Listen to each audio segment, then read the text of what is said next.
I'm Zen. Who are you? What are you doing? Let's talk about some things.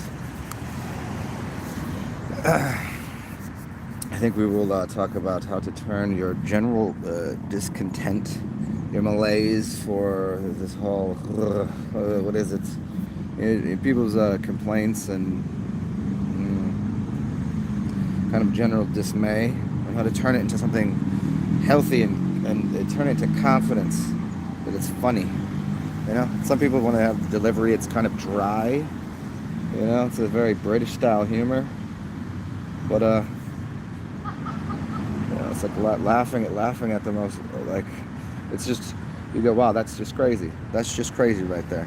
That is, you've got a bunch of goofy things happening. You're like, how does that even occur?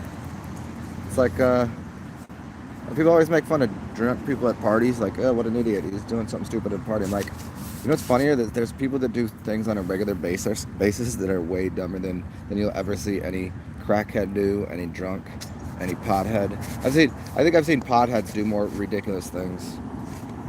Like I've never, yeah. I mean, it's pretty similar.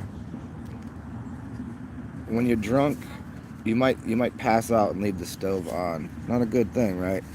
But I've seen potheads uh, put a plastic cutting board into the oven with the food that they just cut up on it. That's not that is. So when you said people say you know, there's no people dying from pot. Yeah, they've probably burned themselves down in houses, not even realizing the alarm was going off. putting putting the whole plastic, like, that's just, see, it's on another level. People, and then you know, take the drugs away. Just on a regular basis, people do dumb shit. I don't know. You gotta find humor in that kind of stuff. It's like, you know, you fall off your bike and it's like, or you run into something silly happens and you're just like angry about it. Like, can't really be. Just gotta just laugh it. It's like if you were to look at reality for all of the ridiculous it is, oh, you'd cry yourself into the grave in a day. I don't think you'd have enough tears and anger and like the amazing amounts of malarkey in this place that you got to choose one. I'll just choose to go the other way, the other direction. Sometimes during when I'm doing a show and I'm saying something funny, because it's along the lines of something that there's a sense of reality in it, that I don't necessarily laugh at it, but I'm laughing inside. And people don't necessarily get that I'm being humorous. They think I'm actually upset when I'm not. It's very funny to me. But, you know, in this new age, this new whatever epoch, this Deepak Shakur, or Deepak Chopra. Maybe we could get a cross between Deepak Chopra and Tupac Shakur. I'd like that. That'd be interesting. Interesting mix of things. But I will tell you that as far as hip hop artists go, Tupac and Biggie were wildly overrated on every level. Every level. They're very good, but not that good. Remember that. You're gonna find a lot better music on anywhere. They always do. They do this in everywhere. As soon as somebody passes, they become, oh, the best thing ever. They were the best ever. Oh, they went. Oh, they were the best. They were the best. Like, no, that's not what happens. You don't just get extra. You don't just get extra bonus points for having passed. And in fact, you know, if you really understood, most of them, they didn't pass. They just went somewhere else. It's like that song. You're gonna miss me when I'm gone. You know that one? Great song. Miss me when I'm gone. Or is that Lulu and the Lampshades? Anybody know this? Yeah. So what's up, everybody? And as people are aware, Zen is well. As we're sticking with C words today, and different chemicals in my system, I do have a slight different. What is it? Is it a charinge? A caringe? Is that how you say it? No. Yeah, it's another C word. But no, just the different demeanor. Coffee does me a little different than alcohol does me a little different than, but things that are usually, interesting enough, depressants are not, they don't cause depression to me. It's really interesting. Somebody was commenting on that the other day. like how you can transmute things. Coffee though, too much coffee. Anybody that knows me, it's basically like, dude, how much fucking cocaine did you do? Like, I don't even like cocaine. I really like, I really like coffee. I like the flavor of it. Truly like it. But I do not like the effects of too much coffee. Makes me a jittery freak. But I don't want to drink decaf coffee because that shit is mad poisonous. Decaf coffee is some of the most disgusting thing you can put in your face. There's only a couple ways you can decaffeinate coffee, and it's a very expensive process. Well, it's actually a simpler process, but they claim it's more, you know, it's expensive to get good decaf coffee. So, and it's kind of like for me too. It's like if I'm gonna drink a beer, why the hell would I drink a non-alcoholic beer? Like, the point of it is literally nobody says, oh, I like the taste of beer. No, you don't. No one grew up liking the taste of beer. You like the effects of it, and then you're so used to drinking it that you don't want to be left out at a party. Anybody's like, I just like the taste of a non-alcoholic. No, you don't. You just want to look like you're part of the group, and you just want to go, just, you know, don't do that. Don't drink coffee if there's no caffeine in it. The point of drinking coffee is the effect you get. I happen to like the taste, and most people do happen to like the taste of coffee. Nobody likes the taste of beer. Stop lying to yourself. I don't want to hear it. Who is this? Is this Hippie? What up, Hippie? We were drinking coffee this morning and talking about changing what seems to be so challenging for people into something comedic. Taking things that are so like complaints. You know, like Carlin did it best. Complaints and grievances. Stood there and told the most obscenely hilarious stories that were also like, didn't really laugh, but you had to laugh because of how just insane. Like, he's just pointing out reality. And he took that and turned it into something humorous. I think more people should. I don't know can you go somewhere and buy us? You know, can you buy humor?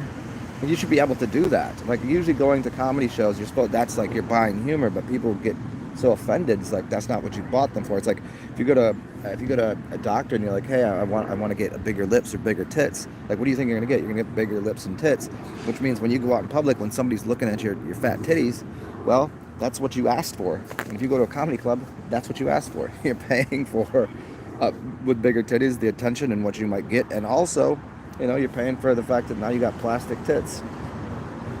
If you go to a comedy club, you're getting comedy. Maybe it's not your speed. Maybe the person's not funny, but that's what you paid for. You know, there should be a place. Can you go pay to get a sense of humor? Because a lot of people ain't got it. I think it's something that you're born with, just like empathy, just like curiosity, and then it's kind of you know, removed from you somehow. It's like curiosity and humor and fun and all. That's part of how people are. They're feeling oriented. They have these certain emotions, you know, and then it's just sucked out of you. But then you grow it back. Some people grow the comedic chops to be able to deliver jokes. Some people know how to, you know, laugh. You know, there's people that laugh well at jokes. They might not be quick-witted enough or funny, but they know good humor. Those are good people. Not everybody can be good at telling jokes. Not everybody's gonna be as awesome as me. I get that. Especially Zen zooted on coffee. So, Karmic Oak runs up in here. We are amongst some oaks right now. Speaking of, I see some oaks over here. They're around here somewhere. Yeah. This is my other new little park that I hang out at for a little bit before I go on Adventure Time. And we'll be going on Adventure Time shortly, where we will go to a park, another bigger park. Maybe we'll go to. Damn it, phone. Sit there. Sit, boo boo. Okay. Maybe we'll go to some graveyards. Maybe I'll go get some kratom. You can see me go from caffeinated to kratomated. It's like a caffeinated to cremated, huh? Actually, we could just go. Yeah, we could go to a crematorium. See, sticking with the C words. Caffeinated. Well, kratom is K word, but crematorium C word. It's my motivation for today. Alliteration with the letter C. Good luck. I haven't even used a bad word yet, so try to see how long I can go without saying something like cock-a-doodle-doo. Or, I don't know. We'll see. We will see. And you know what, though? Just because I need a balanced diet of things, I'm gonna crack a beer open. I can't overdo the coffee. It's gonna. The coffee will spell disaster for everything. I can only handle so much caffeine before I want to jump out of my body and just run around and scream. Not for any other reason. I don't know what it is. It's just it's not anxiousness. It's not something like that. It's like the way my cellular structure starts to vibrate. My brain starts to go, ah.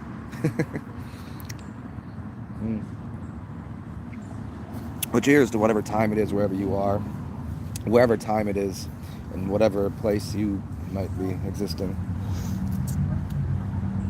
Enjoying your beverage, whether it's coffee or tea or water or piss or some sort of beer or perhaps juice. Or maybe you're eating, which is, I've been eating a lot lately, and I've noticed my energy went from, I put on about 15 pounds, and which I'm okay. I was very well aware. See, it's like I'm very well aware of what I was doing, and I've slept way more. I'm getting, before I was not sleeping at all. I was getting like only a couple hours every few days. Like literally, I could stay up for 72 hours. Not drug induced or anything. Just liquid. It's mainly liquids. Maybe some urine. Maybe some beers. But then I was like, I want to take some naps here and see about getting into some deeper delta, shut off the body, to see what kind of internal healing will happen. Because you need to get into more delta mode for that to occur.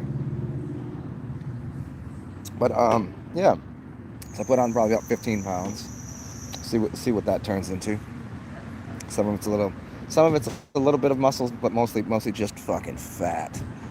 Like you're not fat. I'm like, no, I'm not fat. But for me, this used to be I'm probably like one, I might be up to one, I don't know.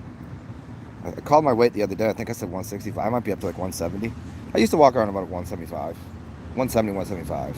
When I was actually, funny enough, when I was active, very active. And then I changed my diet and cleansed myself, and I walked around about 150, 155. I'm feeling a little chunky, you know what I mean? It's okay. I'm a little more solidified to this earth, which oddly enough, the last couple nights I've had extremely lucid dreams based on doing nothing. In fact, based on eating garbage. I've literally only eaten things that I normally would not have in my diet. Canned food, because I just haven't had the money. I'm eating like canned food, like a dog, like a cat, and eating like just like bacon and just nasty shit, just like what I had around. It's just like just eating. But I'm as happy as a squirrel. I don't know. A squirrel's happy. Happy as a pig and shit. I don't know. I don't even know. I've never asked them if they're happy doing that. Seem happy.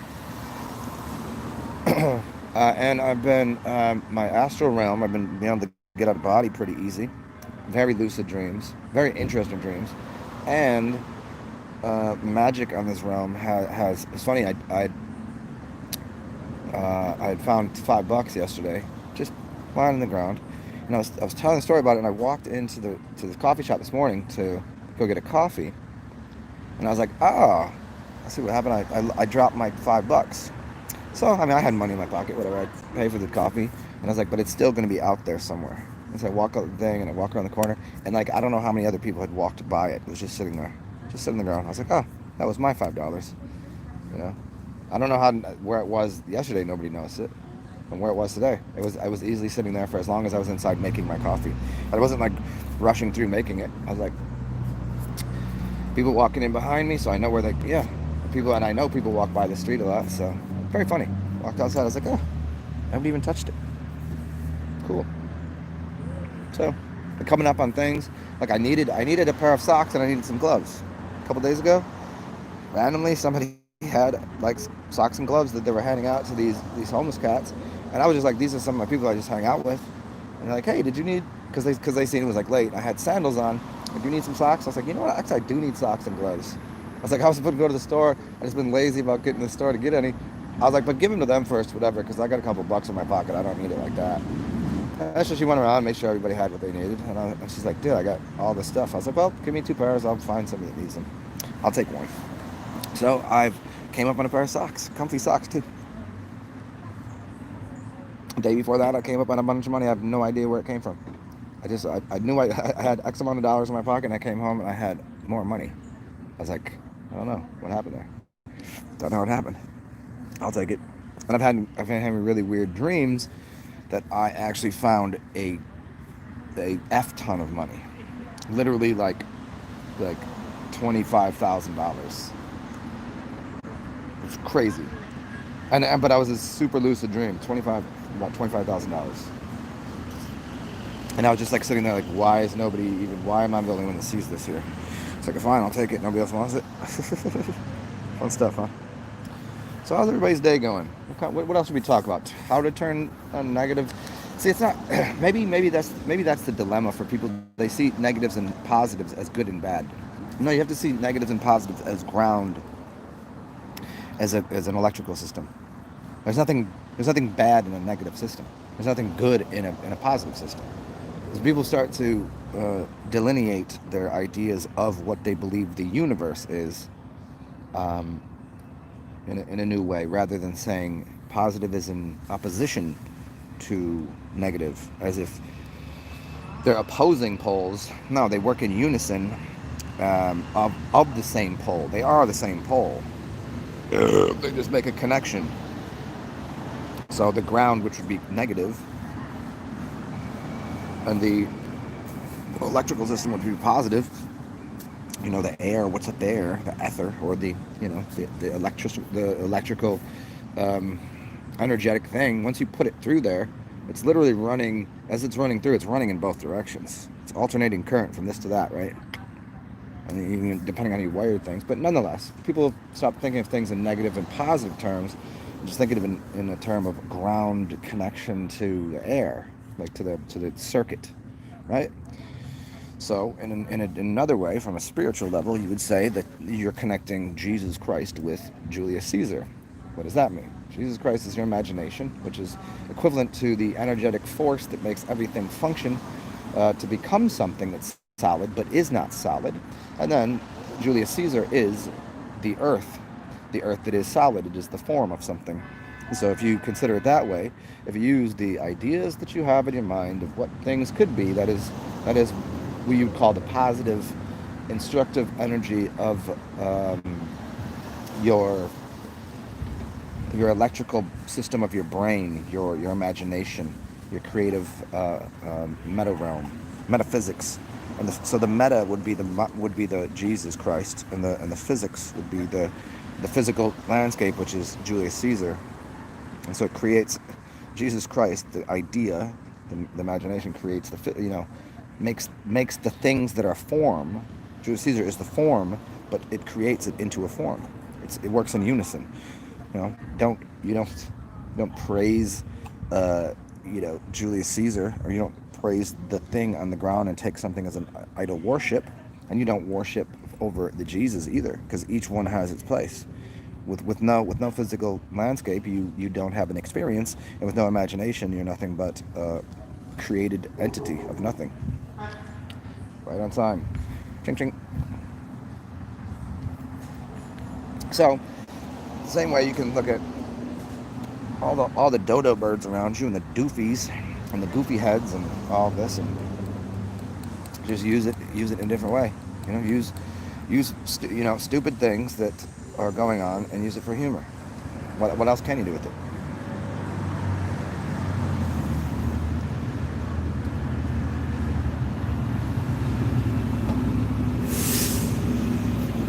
Like I almost had a really, really great story to tell you guys today. If you guys are into poop humor, I was as close as I've been to shitting my pants as I've been since I was about 5 years old. I almost pooped my pants yesterday. It was because I was stuck in between where my house was and where the bathroom was in at the park. I was outside. I was talking to you guys, and I was just like, uh, I forgot. Like I had some sauerkraut and stuff, and something else for like snack for breakfast, which gets everything going. I had a little bit of coffee, some sauerkraut, and something else, and my stomach was not buying what I was putting in. My stomach was like, no, this is no good. I need this out of me. I was like, oh no, okay. I could probably just, and so I was started walking to my house because I like my bidet, and then during there my stomach was like, no, you're not gonna make it to your house, and I was like, oh, I was actually kind of closer to the other, so I just was like, no, dip to the bathroom, which funny enough worked out. Here's why it worked out.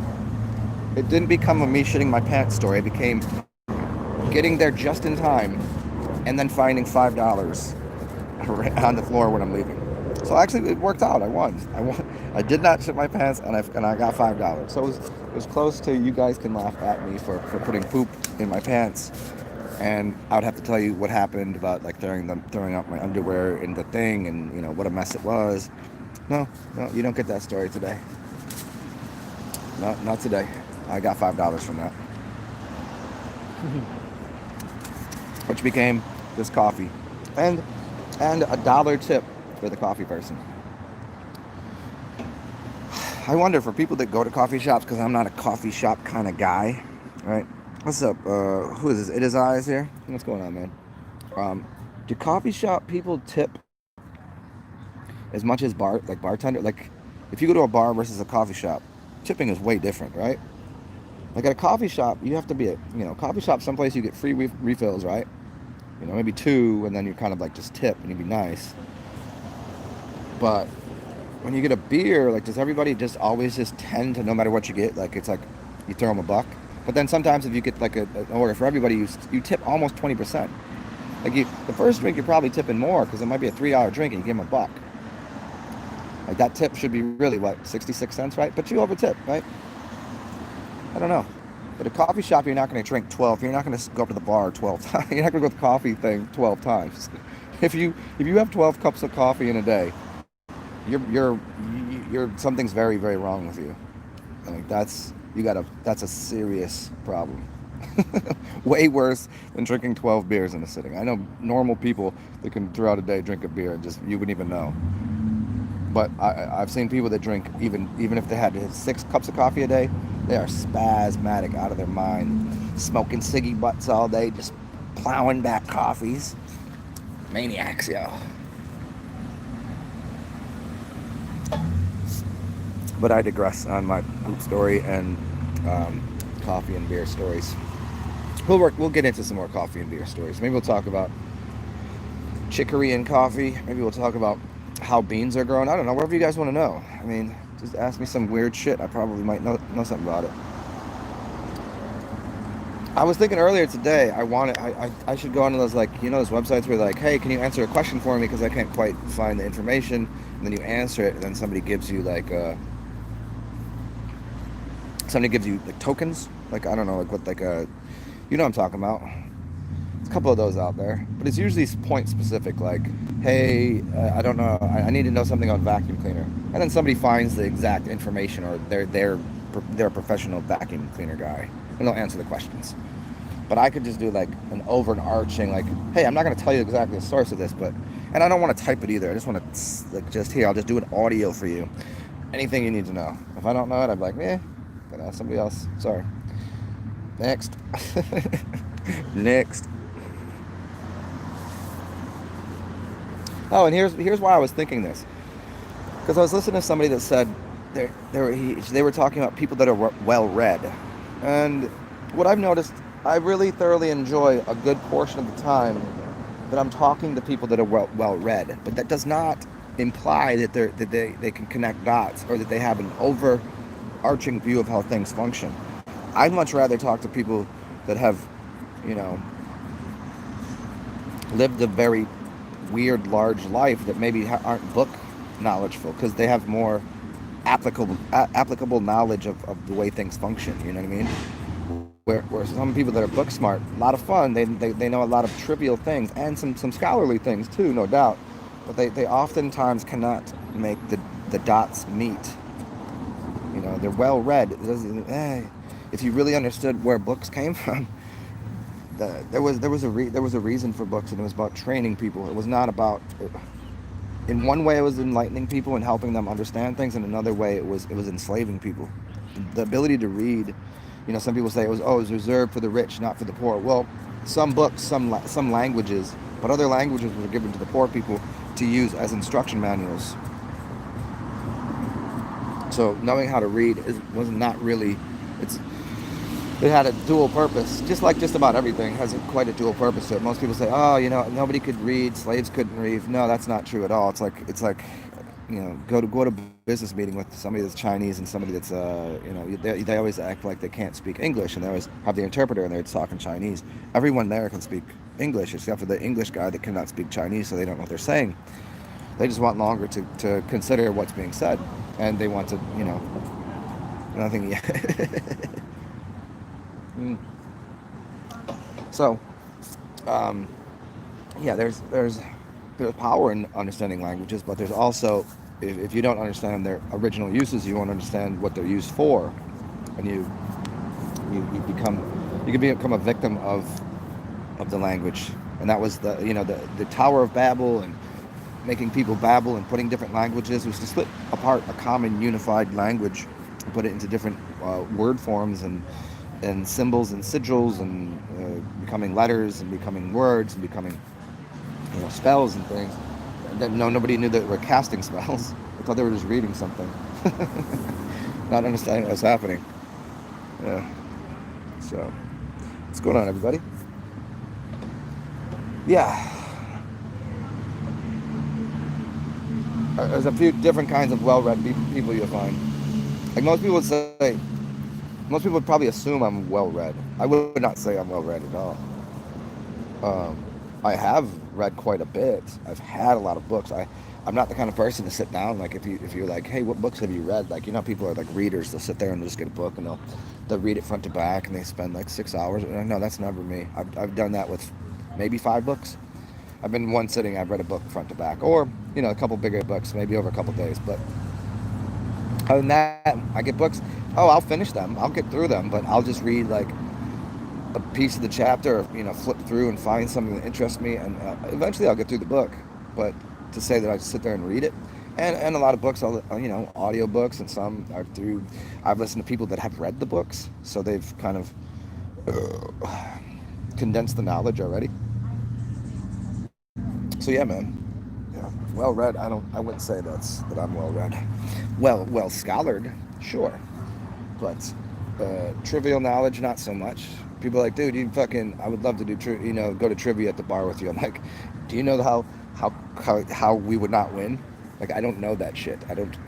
I randomly know. I'll randomly know some really off the wall shit for Trivial Pursuit, but then the normal shit, like, why don't you know that? I'm like, yeah, that's because it's like pop knowledge. I don't have that. I don't have it. I don't know the name of all the people in Friends, that kind of shit. Dogs. So many dogs. Oh, it's a puppy dog too.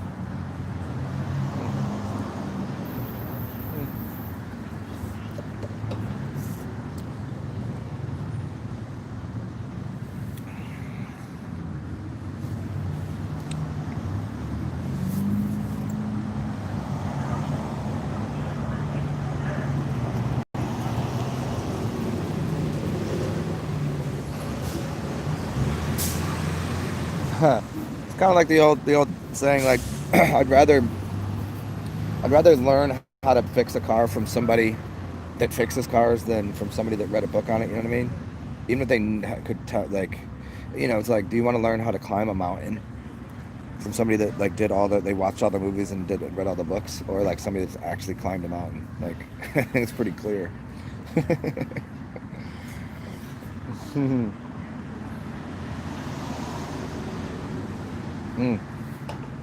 Such a nice day today. It's like one of those middle ground days of temperature wise, where the sun's out, the skies are blue, but it's in between shorts and a t-shirt. I have jeans and a hoodie on, but the jeans are just a little too much. But I know shorts, they're gonna get in the way of my day. It'll just be a little too chilly, a little too, a little too Ruby Tuesdays, a little too chillies.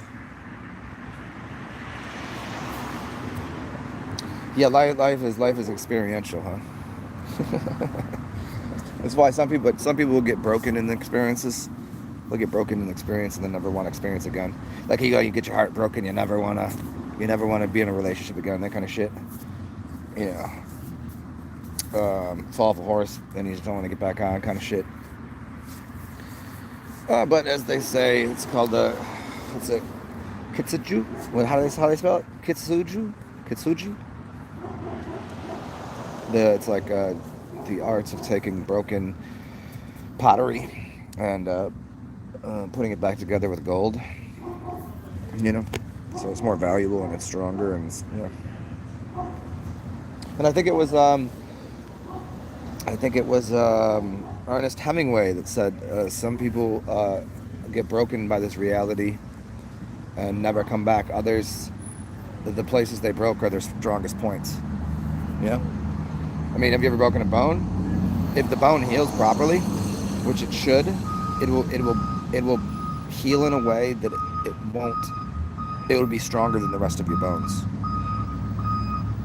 If you break something somewhere once, unless it healed improperly, or you're not feeding it nutrition, or you know, you're too easy on like letting it heal, it will break there again. It'll be like that's the breaking point. Not my shit. We were talking about this a long time ago, but things that I've broken in my body, never. The only thing I've broken twice, and I don't believe it was the same spot. This was one when I was really little. Was I think my collarbone, but I don't think I broke my collarbone the second time. No, it's just it was near my shoulder. Yeah, no, everything else one time. Even the time I broke my wrist twice, but I didn't break my wrist twice. I broke it at a different point. I broke it actually at the connection and beneath it here. But both of those are fine now. There was a time I couldn't even do a push-up because the mobility was so low. But no, it's pretty good now. I don't know how many times. I mean, maybe the only thing that I've broken a lot is maybe my ankles, just because like you can't really not. Maybe they never broke. Maybe I just twisted the fuck out of them, because like I could always be playing basketball or soccer again within a week. Like I was never, no matter how fucked up, twisting it or whatever the fuck it was. It was like always like healed within under a week, which is super crazy.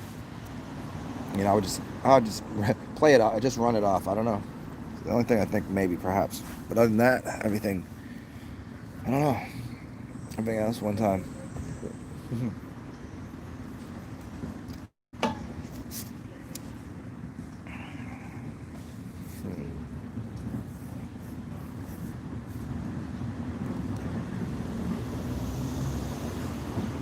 It's really interesting. Some of the people that I know that are the most clumsy and most what's a good word for this? Precarious in their positioning. They've never broken anything, or they've never had any major injuries, and it's very precarious, and it's always like I'm like, dude, but it's always like an almost twist an ankle, almost run into this, almost like Jesus fucking like. And it's like people that are careful, that are they're not being dangerous, but they're like just being, it's usually with sports and with other things where it's you kind of expect contact. But everybody else that I know is just mad precarious, and they just somehow get through. They just never end up, they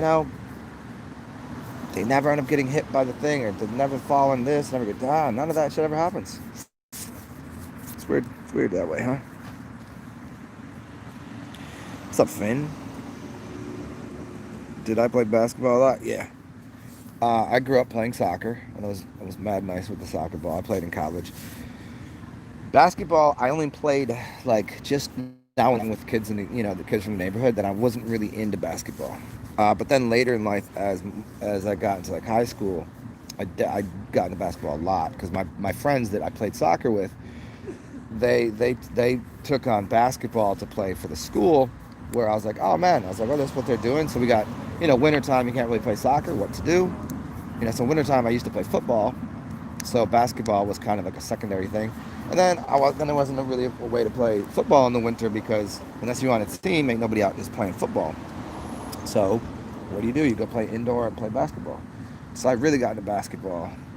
Played in high school, coached for a little bit, and then like up until I was like, I don't know, up until about 33, 34, played a lot, quite a bit.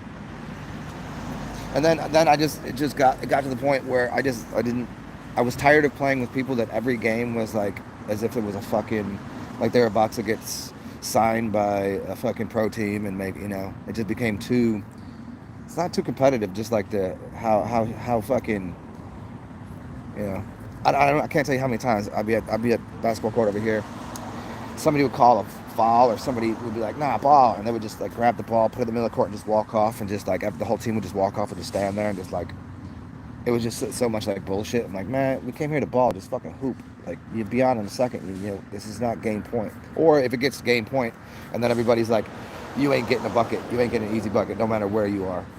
If you go to the cup to try to get a bucket, you're 100% getting fouled. 100%. Just assume. The only way that you're getting a bucket is if it somehow luckily goes in and you don't call the foul. Just, and even getting a shot off anywhere, then they'll let you jack up a three, but even at that, you're probably gonna get fouled. And it just got boring. It's like that from that standpoint. Like, just play ball. Like, fuck. And I played with players all over the fucking country that it just certain courts it's just not a pleasure to play at.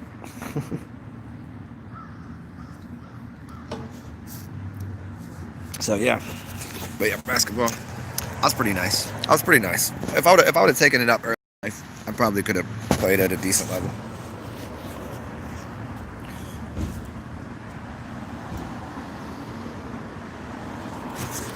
Let's see, hold on. I might have to change position. Yeah, this might be better over here, so I don't have any glare. Some glare. Some glare.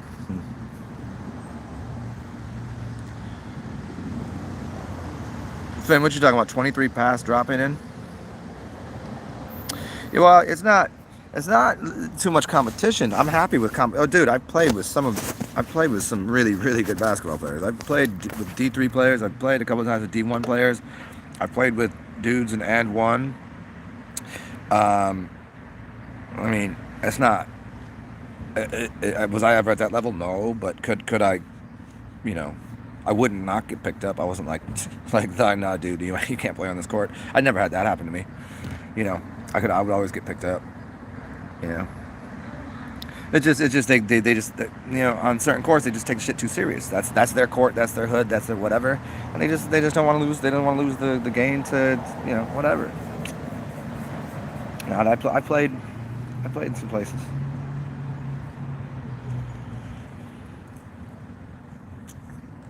If I could somehow hit the rewind button, um, I would have. There's a chance I would have either just continued on and played soccer professionally. If I would have hit the rewind button knowing what I knew now, I would have taken on soccer and a couple of things that I know about conditioning and training and strength and blah blah. I would have implemented into what I was doing, or I've chosen to play basketball because I think I could have played. While I wouldn't have maybe made the NBA ever, for many reasons, I would have been able to play professionally, overseas, which I would have rather done. Still make a good amount of money. You're not exceptionally too famous. You life is easy, man. And why I wouldn't want to play all the time against the same fucking, like, dude, it's so much more fun just traveling all over Europe and shit. Like, that'd be dope.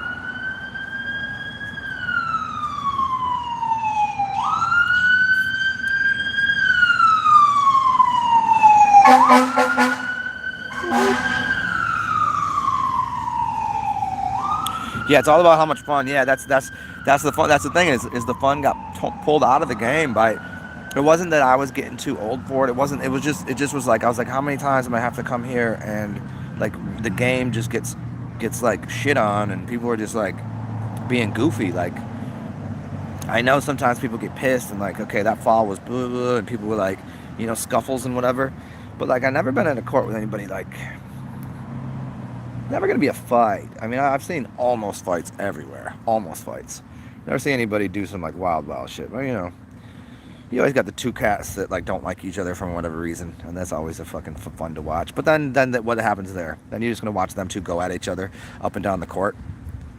I get it for a little bit, but like all day, and then just fucking, I'm good on that. And the other places I could have played at, it was just too much of a fucking hike to get there. It's like I had to know, you had to know what hours and who, like what courts and where to be, and it was like too much to like fucking. Oh well. So had fun other ways.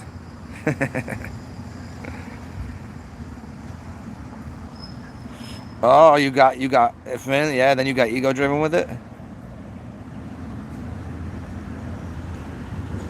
That's hilarious that you say that because I was having I was in a lucid dream last night and I was skating. Yeah, I used to skate, but to no degree, any level. My uncle used to be sponsored by, I believe, like Powell Peralta and Bones Brigade. Like he had some sponsorships, man. It was like, and he was decent skater. Um, but that wasn't. It was just something to do. There was nobody in my neighborhood that was skaters. It was just like a bunch of kids that had a skateboard. You know what I'm saying? It was just to get around. Nobody was really trying hard. I mean, I made a ramp at my house and all this shit, but it was just something to do. Yeah. But last night I was popping in an alley, and I just remember how like in my dream remembering exactly how to do it properly when you're tapping your heel off the floor, and I was like, oh, I could ollie higher, and then I was like going through the sequence to how to do like do a kick flip, and then like all that shit. Like once you catch your first kick flip, it's pretty awesome. Yeah.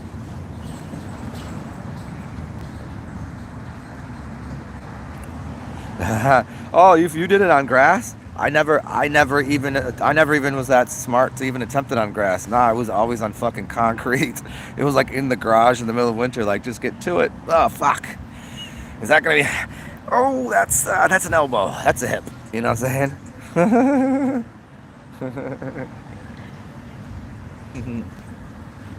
Yes. Hmm. Well, I wonder what this day is gonna bring. It's 12:30. I got coffee, beers. I want to get kratom. The park seems like a good idea. Graveyard seemed good. I don't know. What journey should we have today? It is a Monday, which I'm getting used to the new fucking non-existent New Orleans energy. It's not non-existence. It's just different because of things. It's fine. I like it, but it's just like where to go. Nothing's really, It's almost like the only thing really to do is find places that have outdoor seating already. Some coffee shops do. Like I'll probably have to just map out anywhere that has outdoor seating, and that's the only thing really to do right now. So that everybody has masks off. Indoor shit is pretty much a no-go for fun. So it's like going to the park is fine, but even at the park, dude, fucking A, if 50% of people aren't still wearing goddamn masks outside, which just blows my balls around in the wind. You know what I'm saying? Just like Jesus. And you know what? And none of them, they have them like this. They got this up like this. They got like meh, and then some of them like this, and then some of them have full on, and they go like this, and I go, but then they're. I've seen, you know how many people I've been in stores with, and they'll be like somebody working there, and they'll be like, yeah, but and they'll get in your face like this and talk to you. I'm like, I'm cool with it. I'm like, fuck yeah, just I get it. You gotta. So they're telling me that like they don't want to have the mask on, but they can't work. They need to get paid, so they just look at me. But I'm just like I kind of go like this, and they'll just go, and they'll just whisper something in my ear, like, and just look, whatever it is, just fucking could be just something random, but just be like, yeah, I say, oh, I got you, But everybody outside just outside, you don't even need it on.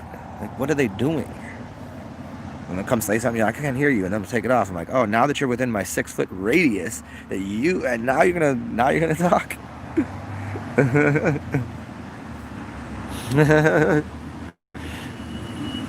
Oh man, Eric, I'm sorry to hear, man. Hey, I hear you though. I mean, there's not.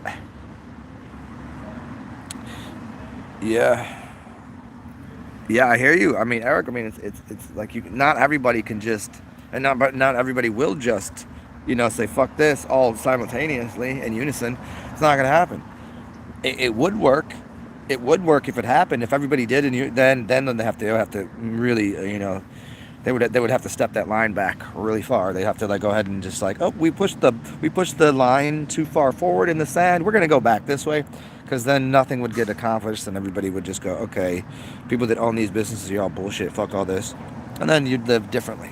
But as sits, man, I get you on. Like some people got to do it. It's like if you're interacting with the public, all right, I guess, man. But that's like you got a family to feed, you got a rent to pay, you got all this shit. I get it. Eric. Yeah, I mean, if you can, if you're comfortable with like going to some other thing to where you can not wear a mask, if you can, you know, if you're comfortable like stepping down what you pay for something, where you live, like the people how you obtain certain items, it's about the only way to do it currently. Hmm. Who knows, man?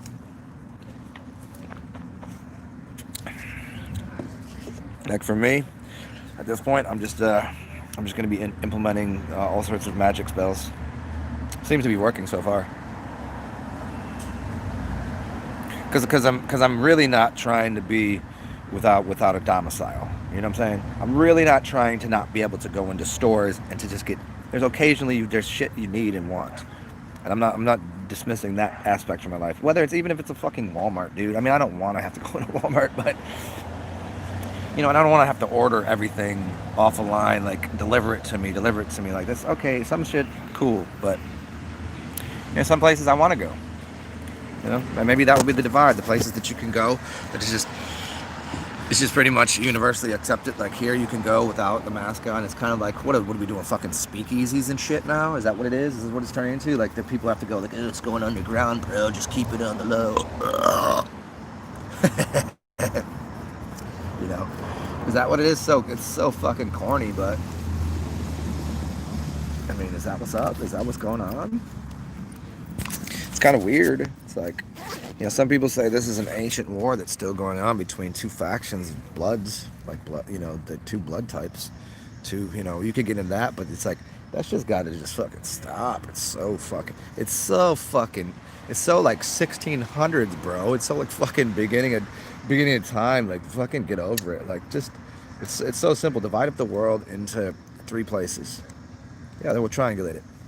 We'll just do it. We'll do it the correct way. Mathematically, here's what we got. 33%, 30. Hey, that sound mad Masonies then. Are you saying something? Yes, I am. I'm saying divide it up so it's all equal. We get 33% of the world that will just pick out spots that are literally, if you wear a mask, this is where you can live. And that's your space.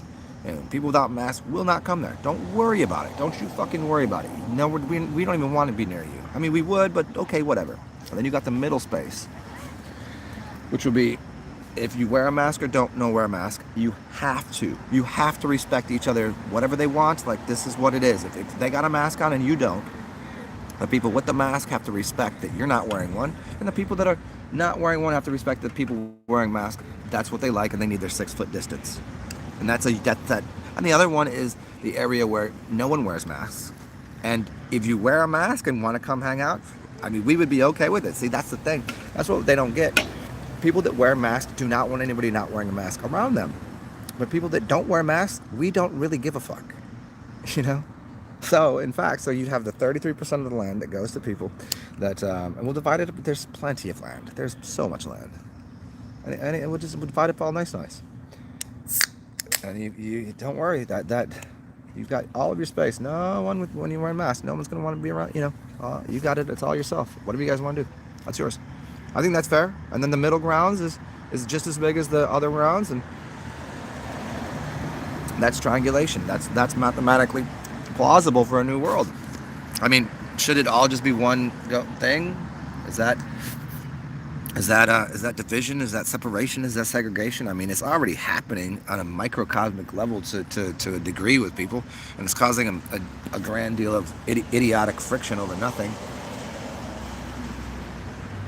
I think everybody, I think everybody be along with that. And if you gave that option to people for real, I think there's more than. So if we say half people wear masks and half don't, I don't even think it works out that way. I think there's quite a number of people that wear masks that do it just because they have to, just because it's the perception that they have to, because they don't feel like dealing with all of the other assholes. Like, why aren't you wearing a mask? You got to put a. There's only a small number of people. I think it'll probably be like 20% of people really believe it. But we're still giving 33% of the land. That's fine. Because you know what will happen? If they really do believe it, what will happen? I'm just going to tell you this. Here's what they think. They think that all of the people not wearing masks will die. And we know that literally, by wearing a mask, you're wearing a petri dish on your face that has all sorts of bacterias and chemicals and whatever kind of mold spores and shit that you're breathing in, causing it to be not a hospitable environment for healthy things. And you're not breathing in good, you're not breathing out good. So they'll end up getting sick and dying off pretty quickly. And then that land will be completely barren land that they will all, they'll see when they look around them, everyone's perishing, and they're going to wonder why.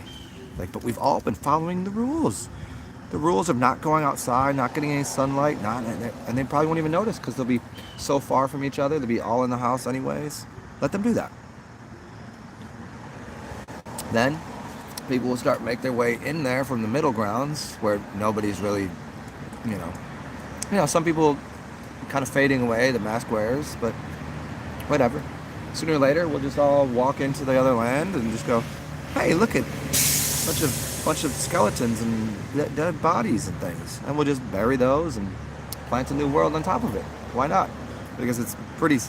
Anybody that understands anything in the basic level of being alive or what it is to be an animal, a creator, a human, whatever. If you think you're created or created, it doesn't matter.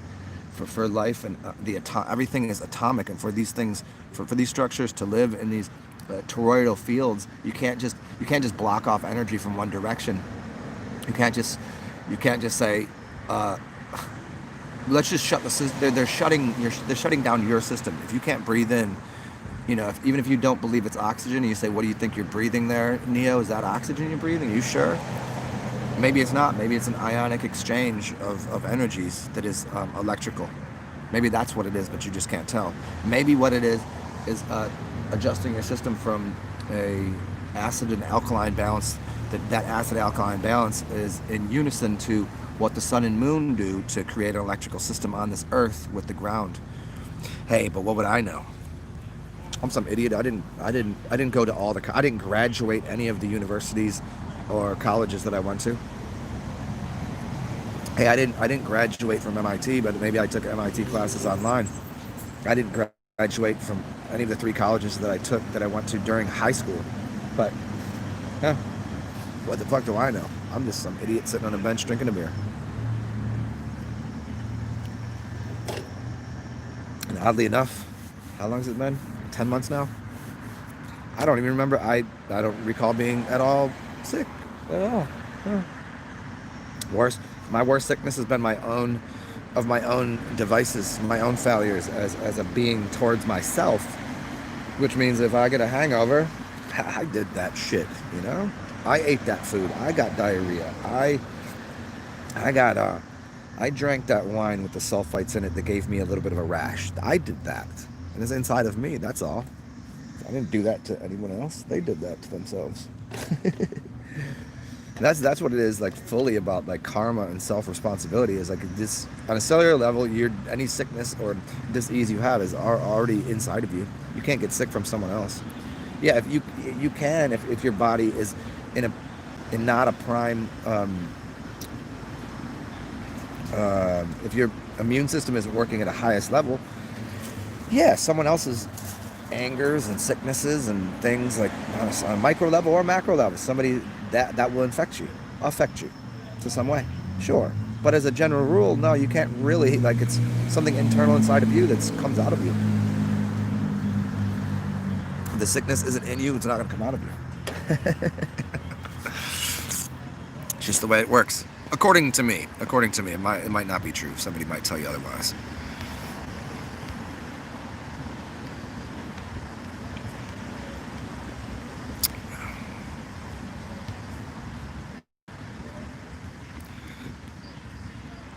Yeah, Eric, that you can leave beneath the nose. Yeah, most places I go, yes. And I've been to some places where I watch people inside the restaurant bar that they just depending on what they're doing, they'll choose. I've just watched employees work and they have it off and they're just talking to me and and then they'll just put it on because somebody else will walk over to the register that has one on and somebody won't have it on. They're like, it's just like a,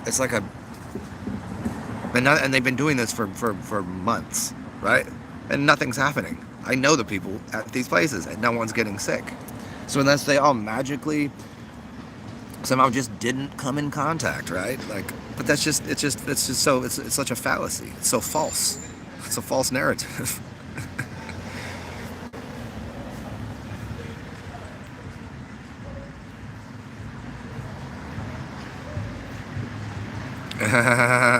Finn, you got Asperger's? Oh shit, yeah, Asperger's is what's up, man. You got them Asperger's? Yeah, when Tourette's. Yo, if Tourette's kick in and Asperger's kick in, ain't nobody wanna fuck with that. Some people Asperger's and Tourette's is kind of a Karen syndrome. hmm It's Karen in the worst way, but there is a Karen. There are good Karens and good Asperger's and very good Tourette's, certainly. Some people do it in the wrong when they're in the wrong, and they overdo it. But yeah.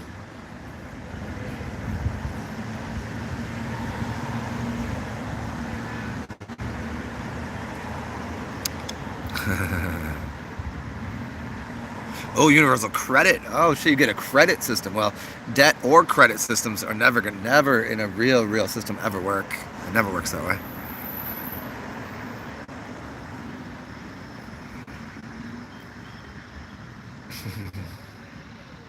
Oh, Finn, wicked. Yeah, I just see for me, I've always said this before. I'm happy as a bridge worker for things.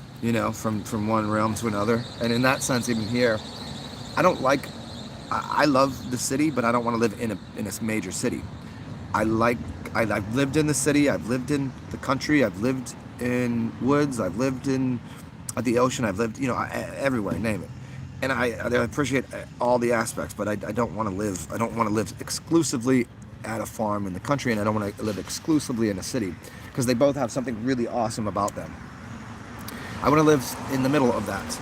Just like, and where I live now is legitimately in the middle of this, like the city. If I go far that way, I have to walk through a little bit of what you call like ghetto-ish, and then get to the city, which is a whole conglomerate of things near the river.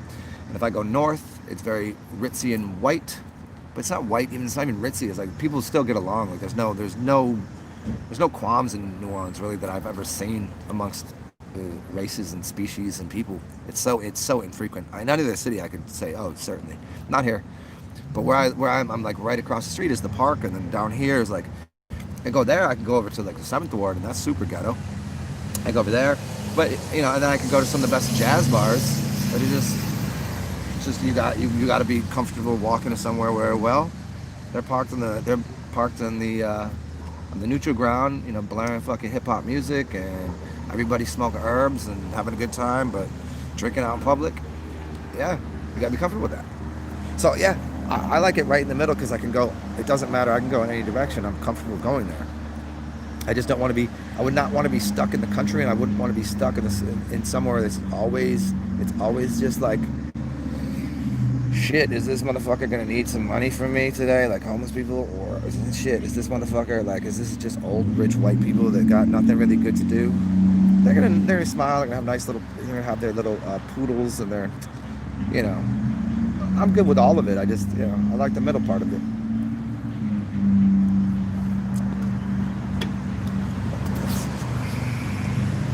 Yeah, I heard somebody say this other day. Oh, look at this fucking ride right there. Oh yes, look at that bitch. I heard somebody say yes. It was on a pretty popular news source on the Instagram, and literally the chick had the audacity to say on it. I don't think she, I don't I think she said an extreme centrist position. She said no, it was actually worse than saying someone's extreme, an extremist. It's like if you say someone's all the way to the left or all the way to the right, they become, there's a certain word you use, and she used the word which you can't use for a centrist, yet she did. She was trying to say this person is just too much of a centrist. They're so, I could tell like she had disdain in this person's voice that they could see more than one perspective. And she's like, I'm definitely not on the left. I'm certainly on the right for most issues. But he is a blatant, extreme centrist. I was like, how do you, can that even be a thing? It's like, so the person's balanced in their belief system that both sides might be wrong, and let's just take a little bit from each piece and see if we can't figure out some neutral area code here. I mean, it's so funny because in New Orleans, we don't have a median. We have what's called the neutral ground. It's huge. And you can go there and fucking, it's the neutral ground. It's just in between the roads on both sides. Everybody gets along there. That's how it works. What's up, Leanne? What's up, Marg?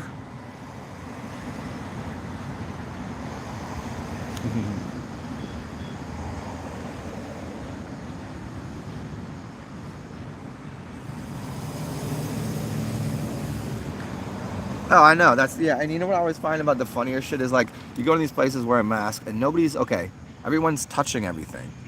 If I go through the grocery store, I'm going to touch things, and then other people are going to touch it, and then I'm going to touch my mask, and they're going to touch their mask, and then we'll touch things, and then, you know, and then you go and you're going to put your card in there, and you're going to touch the buttons, and they're going to touch the buttons.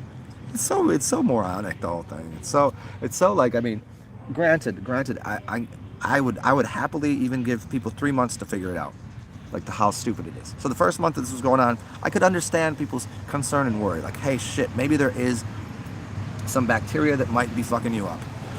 But I'm like, if you didn't realize you've been getting fucked up with the smog and the shit coming out the back of the cars for a long time. Luckily, there's trees around that breathe that shit in for you, then breathe you back on oxygen, or else you would be dead. You know, there's all sorts of static charge. There's all sorts of shit going on everywhere. You know, but you'd figure out after 3 months that, you know, there's no reason to be doing any of this. It's completely janky.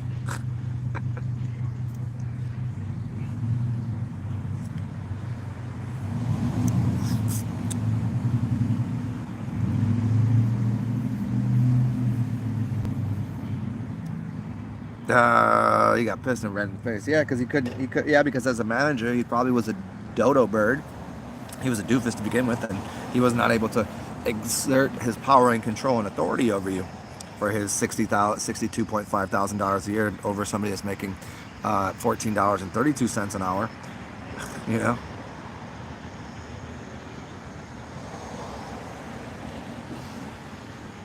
Oh well, thank you. These are. Yeah, you gotta pollinate. You gotta go back and forth. Why they call me grandma? Like I'm closer to queen bee material, you know. Hello, meat Waterfly. What are you doing? Why are you sick in the head? Oh, you had to go back to work today, huh?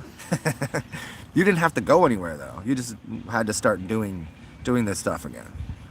So but you luck out though. See. You're still in the home area code, so you don't gotta like fucking put the stupid face pooping diaper. See, you're dealing with a different.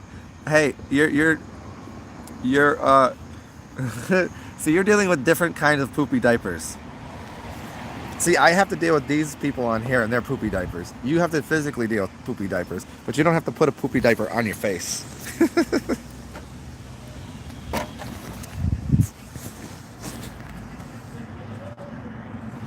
Yeah, well, that's fine. See, you physically could deal with poopy diapers. It's a much better thing to do than deal with people's mental poopy diaperness. Mental poopy diaperness is a lot worse.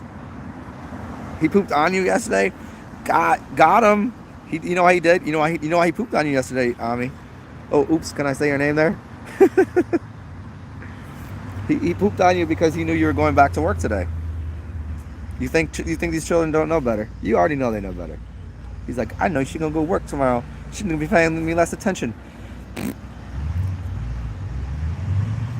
Oh, but these shades, the reason I got these is because I often give away my things, so I just come up on new shit. And these were on sale at this. It was at a grocery. It was at a. It was like a, I don't know, little gas station joint. Yeah, these are pretty dope though, huh? Yeah, at first I didn't know what to. I put them on. I was like, I don't know, because it's kind of weird. But then I was like, I'll fucks with these. I'm giving away some really cool sunglasses, really cool hoodies too. I'm actually a little upset with myself for giving away some of my hoodies because it's been chilly out here, but it's okay. I got this one.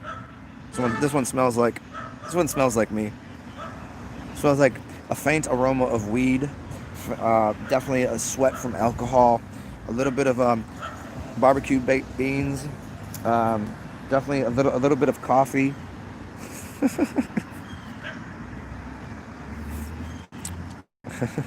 He pooped on you twice. Hey, does anybody in here know? You should all say congratulations to Meet Wadify, whoever's in here. Uh, this person has a child, a kiddo, a babe. Uh, he's got a really cool name too. And he probably has a better head of hair than you do. He's new to this realm. Say what up, little kid? What up, little one? What up, little human? Welcome to the human thing that we're doing here.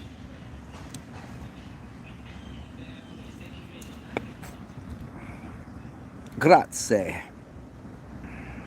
Don't give these away. Yeah, probably not.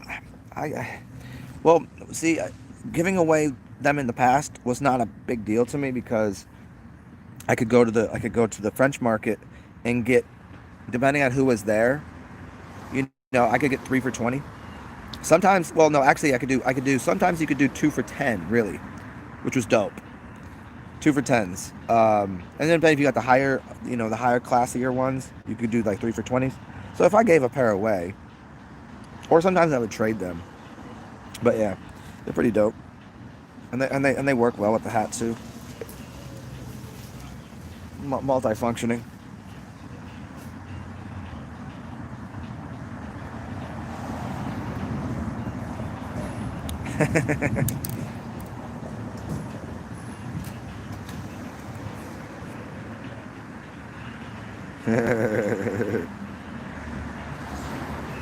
Eric, no shit. Eric, you got a kiddo too? No shit.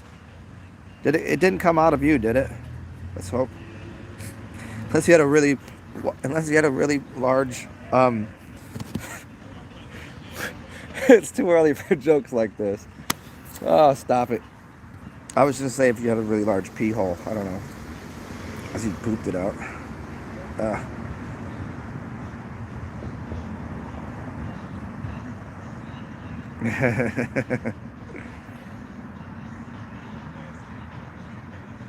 Oh, okay, Eric. It's a wise tale. If a woman has a lot of heartburn, the baby will have a lot of hair.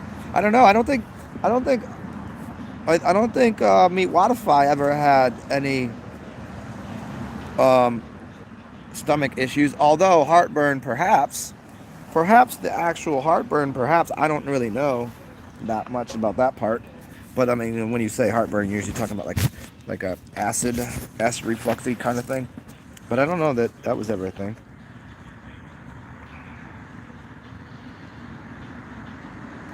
Oh, dude, yeah, that's why I've been coming up on energy and currency and monies and all sorts of things since then. So every day I've gone out, I've gotten something just random shit, just money. I got some socks, I got some gloves. I got money twice, just not on some like trade thing, just like come up on it, like I just found it. I was like, okay, which is not like saying I found $20 in my pocket. I didn't find $20 in my pocket. When I'm doing laundry, it was already mine. I already had that.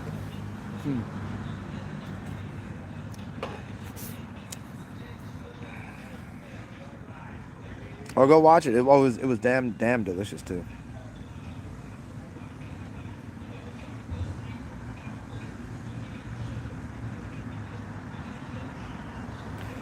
Leanne, you nappy? Okay, well enjoy.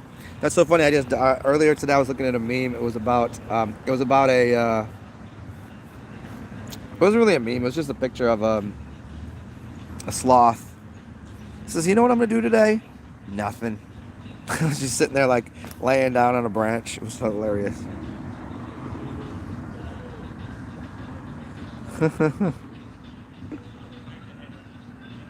Oh, Eric Alchemy. Well, let me tell you something then. If you're deathly afraid of kidney stones, then you should do yourself a favor and start consuming some things so that won't happen. Because if the fear in you will condense things that will give you them and you don't want them. Um, you break up kidney stones with apple juice. You have fresh squeeze because there's malic acid. Um, there's also another acid in apple cider vinegar. I would upgrade. So you want more water, apple juice, fresh squeezed, not pasteurized, apple cider vinegar, very acidic juices, you know. But don't take the acid juices. No, they'll break up the things in your kidneys. Kidney stones get broken up that way. So you'll do that for a few days. Very hardcore. Do a lot of apple juice, and then you'll do a bunch of oil, and you'll do a kidney cleanse, which is basically it's going to put pressure on your kidneys to release all of those stones into your system, so you can poop them out, not go through your get to the point of going through your bladder and into your dick hole. So you want to break those up, and they'll break up with enough acid in your system. You want to over acidify your blood. What do you think happens? Take something that's in front of you and pour acid on it. What does it do? It breaks it apart. You can oxygenate them, and you can use hydrogen peroxide. The hydrogen peroxide is, it's really hard to explain what these things are exactly, but potential hydrogen and acids. So acids from fruits. You can even use, there's even a Coca-Cola one you can use because there's a phosphoric acid. Now, do you want to use that all the time? No, because it will eat away at your bones. The phosphoric acid will. But the phosphoric acid in Coca-Cola, along with using an oil, will push that through your system and cause the oil will lubricate the tubes, and the acid will break things apart, and the oil will then push it out of your system and go into your butthole. You know? And any of the extra shit in your bladder, you can take also bladder rack, and you can take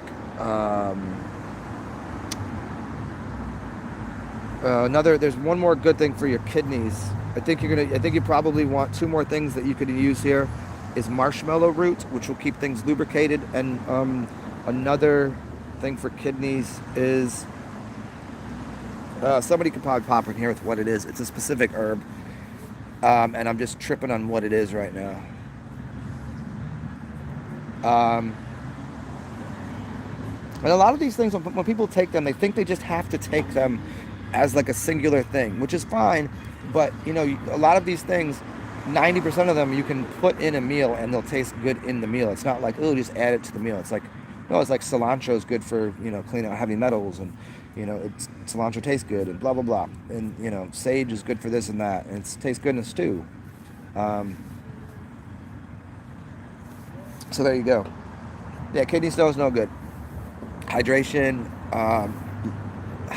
acids, and lube. There you go.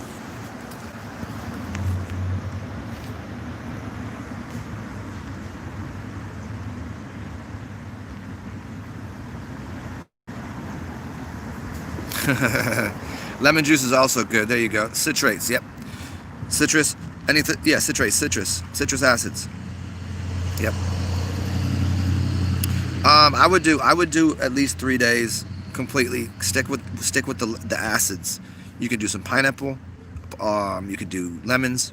Lemons are probably going to be the best. You can do. Like I said, malic acid is the best stuff, just specifically because of what it's doing. And you can use Coca-Cola too. Again. But that I would only say do occasionally. If you do a buildup of things that will give you stones. I'll do another time where I'll explain what that process is and getting clogs and systems. Although I've done it plenty of times. Probably, I would do 3 days worth of anything you're doing, and just make sure you stay overhydrated. And obviously, if you're not on the piss, take some piss. That's always going to be, can't go wrong with that.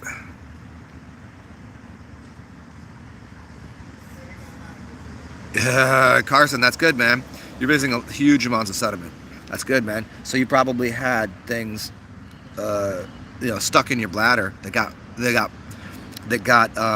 basically broken apart, and then you got to piss them out. That's a good thing, right? So another thing you can think about here is doing this, since the body is running on a, density, buoyancy thing, and just like anywhere else, if you were to do this, and then while doing it, do a handstand, where do you think the sediment's going to go? Where do you think everything else is going to go? Everything's going to go to the brain, right? Everything's going to go towards the brain rather than the feet. So if you want to get things out of your bladder, I would look at a diagram of where the bladder is releasing the fluids into your system, and you'd want it to be in that direction. And some of these fasts call for you to lay on your left or right side because of where your organ is and where the release valve is for it. So you can actually move your body in a position. So you'd be smart to do headstands and things, and you probably get even crazier, more amounts of sediment out of you.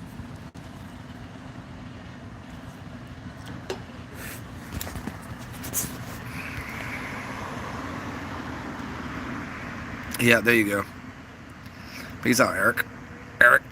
Burdock root is correct. That is definitely one of them. Burdock is one of them. Goldenrod, yeah, I think that works too. I don't know that plant too well, but burdock, and then there's one other one. I thought it started with the T, but whatever. What's up, Stan Winfield?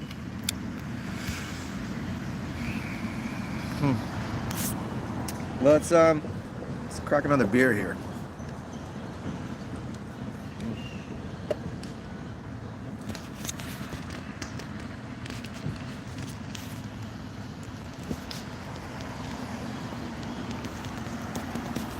We will momentarily move where we're sitting, because there's not a plug here, and where I'd have to plug in. There is a plug here, but it's kind of a weird place to sit.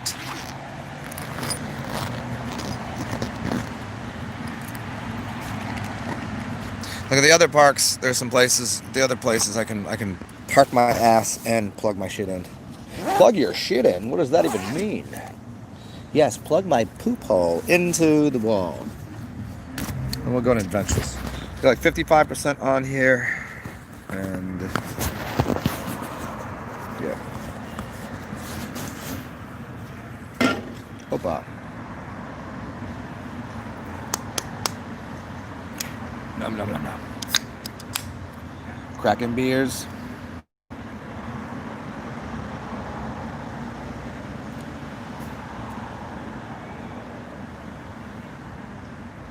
Thinking of investing in in one of those bikes, the trike bicycles, the 3-wheelers, because I can go grocery getting, and I can also fill my backup with grubbles, like grubbies, like some snacks for people, beers too. You know what I'm saying? That's always been the move during the summer, whenever it's busy here. Like people just like sell beers out of fucking containers. That's a hustle, man. That's what's up. Instead of having to go to the grocery store or bar and overpay, you just grab one on the way. It's a good move. Solid shit right there.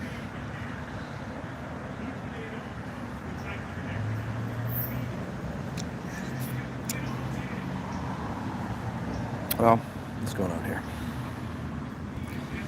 Yeah, Finn. Well, here it's you'd have to know the routes, because there's a lot of places where the sidewalk ain't gonna work. You're not good to go. And the streets can be kind of a travesty, even on a 2-wheeler. So you don't even want to take it. You better have the tires that don't pop. That's the only way that you could even consider taking a 3-wheeler around certain areas. So you got to kind of know the roads. But then if you do know, It's pretty convenient, especially man, especially. I mean, because there's enough bike lanes, but you just gotta know what roads to take. You just gotta take a longer track around. I want to ride my bicycle. Yeah, and I want a three-wheeler too because I want the three-wheeler with the fat seat for my ass. I don't want the one that's gonna fuck up my taintal regions. Bike seats are terrible. They're terrible for Kundalini. They're terrible for energy.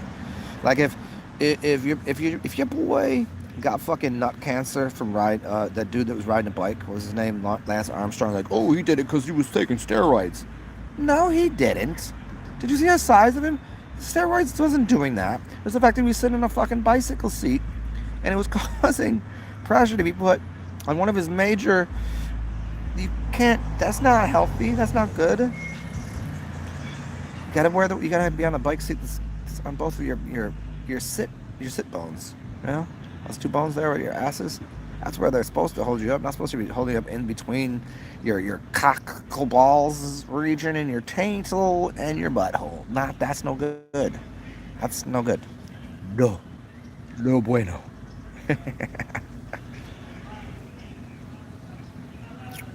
Yeah. I mean, there are people that I know that rock out golf carts. I met some cool people that just ride around in golf carts. Like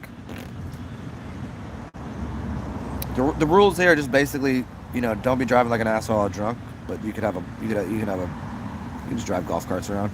Just most people don't. Golf carts are not cheap. Got to charge them bitches, blah blah blah.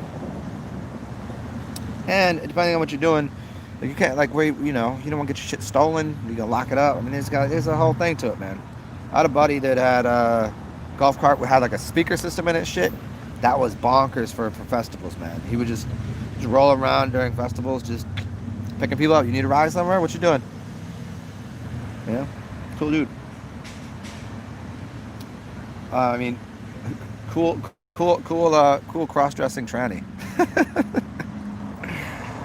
Oh man, he really wanted to sleep with me. He was maybe one of the sexiest dudes I've ever seen in my life. But I was like, I'm just not into it, guy. He looked like I've told this story before. If you weren't here for it, I was like, dude, you look like if Prince was somehow better looking. This is what this dude looked like. Yeah. I was like, he was truly a sexy motherfucker. And I was like, and he was like, dude, I really think you're fucking hilarious to hang out with, but I am not in any way down for like the whole thing. He used to try to convince me. He's like, how about I just come over and we just cuddle or something? I was like, yeah, probably not. I mean, I'm happy to hang out, but like cuddling is just like not my. Sorry, guy. Like if there was a gay dude that I wanted to have relations, it would be you. It would be you, buddy.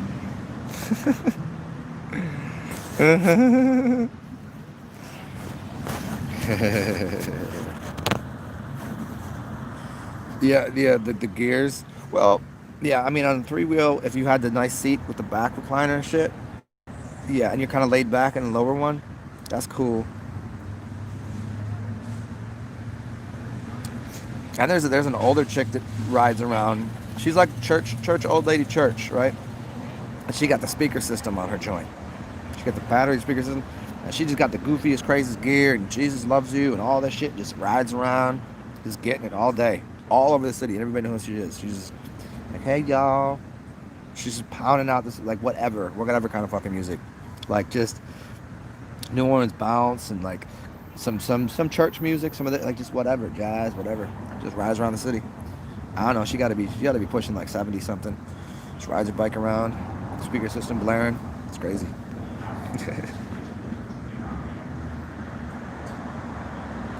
Enclosed bike, thick foam chair, heater, wipers. Nice. Yeah, the pedal assist ones are the real good ones. Yeah, the pedal assist is what's up. Yeah, I've never met her. Because usually she's on a bike doing something, so I never like got a chance. There's other people that I see out and about that are kind of staples of that you'll see out, and you'll meet them at a bar or you just meet them in public somewhere. Yeah. You ever see that dude that's always, he's got that red, white, and blue on, the old black dude, he's got a dog in front of him, and he just does that. Yeah, I always see him at, there's a couple bars he goes to. He's super funny.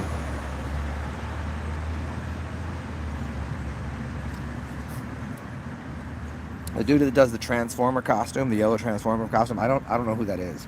I probably do know who it is, but I don't know that that's him doing it. You know what I mean? I don't know if you ever seen these like funny videos on the Instagram or the YouTubes of like goofy shit that they do in different cities. Like somebody dressed up as they're all in silver and they're just standing there doing some. I was like, damn. But I know who they are, and I'm like, damn. And how do you even like how do you stand that still? Is that must be drugs? I mean, I know they do drugs. I'm like, did they just give them all the heroin and then just paint them with silver and then they stood there for tokens? Like they'll stand there for like meditation, like heroin meditation. They're not on the lean. They're just like right in the middle. I'm like, Jesus Christ. But I guess that might pay for their next fucking. I know this dude, he's normally in a back alley with a fucking needle hanging on his arm.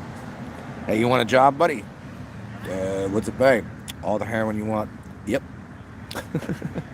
Okay, what I'm gonna do is I'm gonna need you to stand here for about 4 hours a day. On and off, but it's gotta be and all the heroin you need. Okie dokie.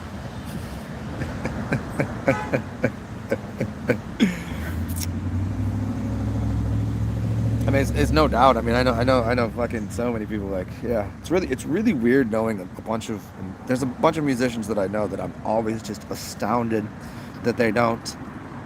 I've met so many houseless people and why they choose to be houseless. I actually wrote a story on it and did a video on this of meeting a couple dudes. They had these most interesting stories of why they just chose to be like they were. One of them was amazing. Like he just like normal dude. He just didn't want to be in someone's expectations of how when he should come, when he should go. It was just a really interesting dialogue. If you're ever interested in that story, feel free. You can look it up on my YouTubes or go to my WordPress, zenalchemist.wordpress, and I wrote a story about this. Pretty interesting shit. It's a black son Hotep. The blackest, whitest black dude that's almost white and says but he might even be a trans, he might even be a woman. I don't even know anymore. What up, black son? Hotep ass motherfucker.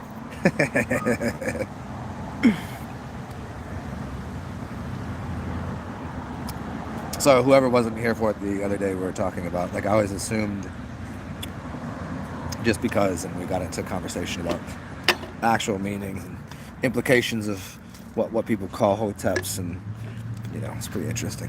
What up? What's good? What are you doing? Hello, how are you doing?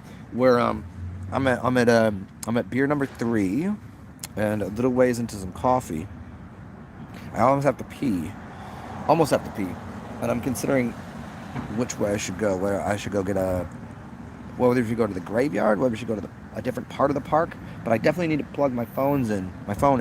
So that will take about 35 minutes to charge. So I've got to stop at the park at least, or back at my house. I mean, so same. I'd just rather be outside. And then I could go get some kratom and act all different. See what that does. Or I could just continue getting drunk, but I do have to pee. So that's what's up next. That's what's on the agenda. The agenda is I gotta pee, which is this is not a proper place to pee, but I could, I suppose, if I had to. If I really had to, I could figure it out.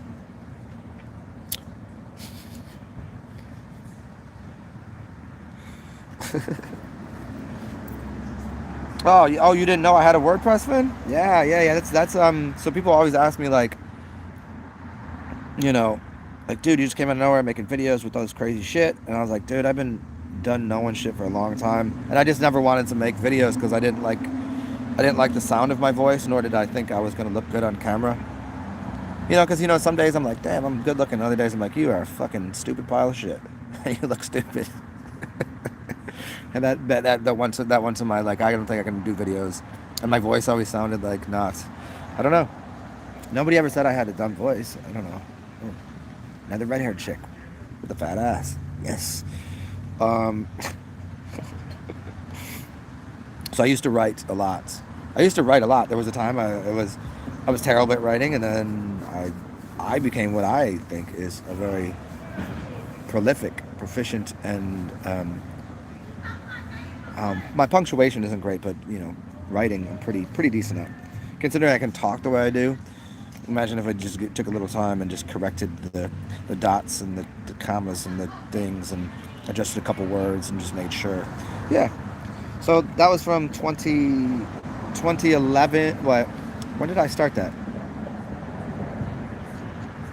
Maybe 2011 to about 2017, 2016. And that was just writings. And then I realized at some point that my WordPress couldn't quite explain certain things. So some things that work better on there for explanation, and some things work better for me to say them. Some needed, you need to see the words, and some etymology things, some mathematical things. You got to see it, and it makes more sense. But then I also I didn't. A lot of that is it. It is still how I talk. I know how to structure sentences and paragraphs and all of this into the correct order and make it look good. And I know where the punctuation. I know all that. But when I'm writing, I'm just like, oh, it's done. If it, this is how I talk. There it is. I could type it into in the 1st century BC. Here's the dinosaurs eating their firstborn after mutilating all the people that were in caves. How they learned how to make a wheel, we don't know, but dinosaurs with tiny little arms that their bones would fall apart. We can explain to you to the, whatever. I don't have what would be the way I explain things. Is like from the center of something, and then you use spokes out onto it. That's why it's called spoken word. I don't use it in linear fashion. I'm not going from here to there. Like, to get over there, I know how to get there. I just walk there. I just get there. But is that any fun to go on that journey? It doesn't really explain why I would go there or what path, like why that. So this is a joint that I've actually never been to, funny enough, and I've never ordered from there because it's somewhat expensive for Italian food. And I usually think Italian food is extremely overrated. There's only occasional times I've had Italian food where I'm like, okay, it's worth what I'm paying. Most of the time, like, this is just it's a fucking box of noodles and some tomato sauce. Get the fuck out of here. If I want some lame ass shit, I'll eat Americanized Mexican food. At least Americanized Mexican food, I'm getting a lot of food, and it's gonna be the same shit on a plate that I'm gonna shit out for $6 rather than go to an Italian restaurant and go, oh, mamma mia, this is the tomato sauce. So these noodles, they were fucking 30 cents for a box that we get in bulk. And okay, it's fucking, and you're gonna overpay for it. Hey, what do you think of that? You want a bottle of wine? Hey, if I'm gonna get shitty fucking food just to stuff it in my face, I'm gonna eat Mexican over Italian. Or is Italian so fucking dramatic for the wrong reasons? Oh, mamma mia. Where, like, at least Mexicans have a reason. They have a culture of fire and flamey energy. So that's their culture. They eat hot peppers. They do all the, they do these things that are, their music is, it's spicy. Where if I go to Italy, the music is like, it's some old fat dude just going, just like mayonnaise is coming out of his mouth while he's singing some song of this, distant past of lovers that he's had and, covered in olive oil and drank red wine with. And hey, I've been to Italy. I love the Italian culture. Don't get me wrong. And Italian food in Italy is dope. But, don't play with me. Think, no, I'm gonna go and spend $18 on a plate of fucking macaroni. Because I guarantee that any place making Italian food, like knockoff Italian food, I can do it better. And I'll even make my own pasta from scratch. Play with me. The WordPress is zenalchemist.wordpress. Trying to boot Scoot and Boogie out of here. I hear you. No, it's not Zen Atman. It's Zen Alchemist. Zen Alchemist. It's Zen Alchemist at WordPress. Yeah. I don't know if it's at .org. I think it's at .com. Zen Alchemist. If there is literally a Zen Atman at WordPress.org, that's not my writing. That's not me. And if there is that space that exists, someone stole on me. That's facts on facts. I only have three outlets for the shit that I do. Anything else? If it's on Facebook, that shit ain't me. It's not mine.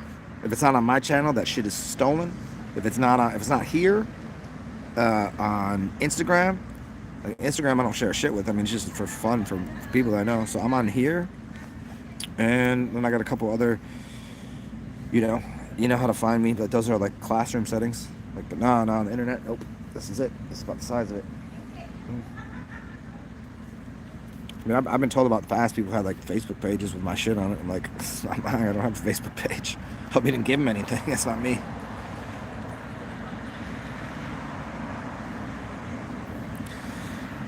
Yo, everything is rigged these days. Even the Vedic, even the Vedas, even the Darth Vedas. Rigged the Darth Vedas. The Vedic.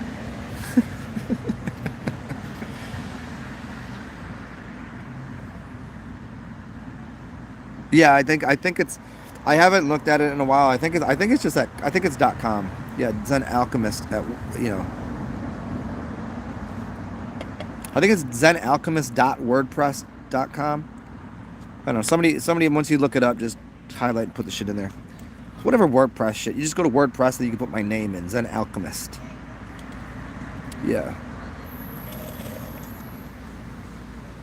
Well, yeah, I mean, you know me as like Zarzen or the Atman, but those are just spin-offs of my name.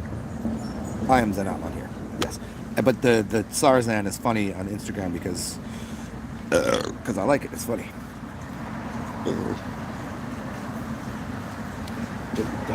The Darth rigged Veda, huh? The Darth rigged Veda, huh?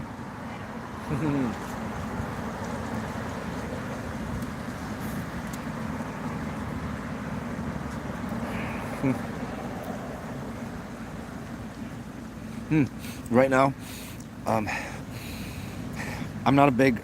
I don't like the smell of gasoline so much, but somebody started up something in the gasoline. It's like whenever you overpour gasoline into something.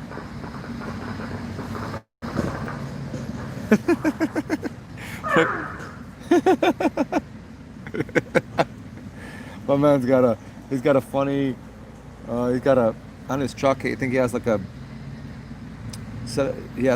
of the little speaker things in the front. So instead of hitting his beep and his horn, he can just like go, "Hey," or whatever. He's got like a big fucking white truck. Funny dude. I never seen him before. Oh yeah, like if you overpour gasoline on something, you smell the it's finally gone. But some people love the smell of gasoline. Nah, I don't like it. I don't like it.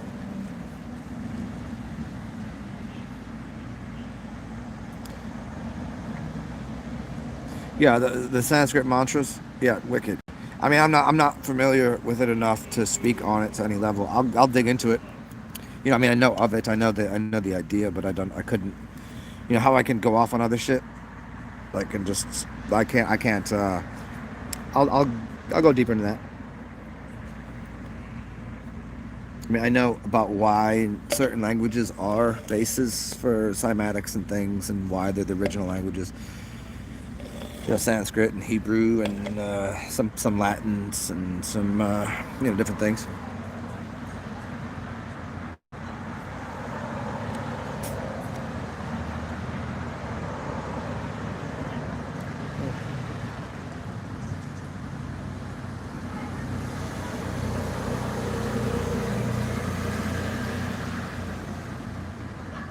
Okay, here's an idea. Let's go back to my crib. That way I can take a piss. It's on the way where I'm going anyways. I can plug the phone in, charge it while I cook up some food for these houseless cats. So if they're around, they can snack. I don't know. They like to eat. I like to cook. I already have some leftovers. That's not gonna get eaten by me completely because I don't eat that. I don't eat that much, so I don't want it to go bad. I'd rather give it to somebody before it's like almost fucking bad. You know what I'm saying? You know what I'm saying? So let's do this. Let me get some eggs so I can, because I'm gonna make a stir-fried rice. I made it the other day, but I'm just gonna Gonna add a couple eggs to the dish and add a little more soy sauce. Um, and yeah, come with me. What do you think? Sound good, guys? You guys can.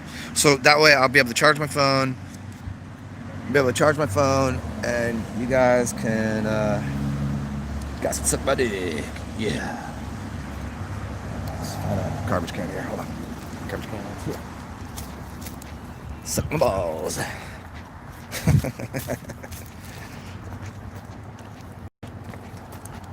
It's so funny going like you just most people just assume that if somebody's like wildly intelligent or something and says all of these like crazy things that they know about, they're not going to say something as like bizarre and deranged as suck my balls in the middle of talking to you about how the universe is created and scientific truths and understandings of ancient languages and shit. They just wouldn't expect that, and I like that. So they're like, how you can't possibly know these things? Can't possibly know this.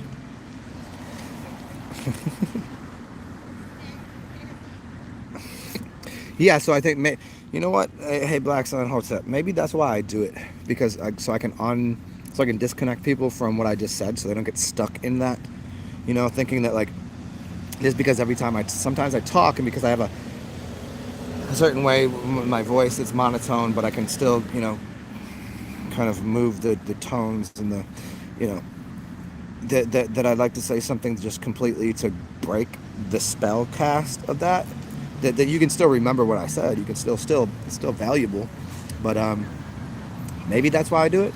Maybe I do it on a subconscious level. I don't know. Or just because sometimes I'm just like, okay, well, change the subject. I don't know.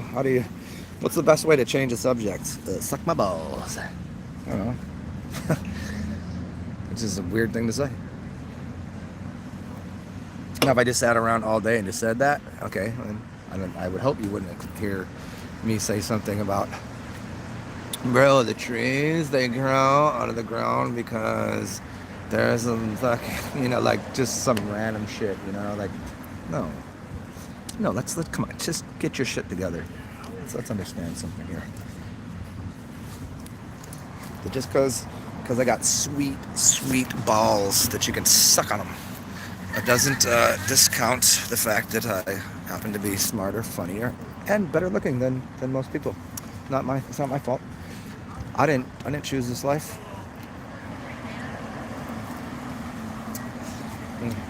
Almost done with this coffee though. I don't think I'm gonna drink anymore because it's gonna get me all fucking like too much caffeine. All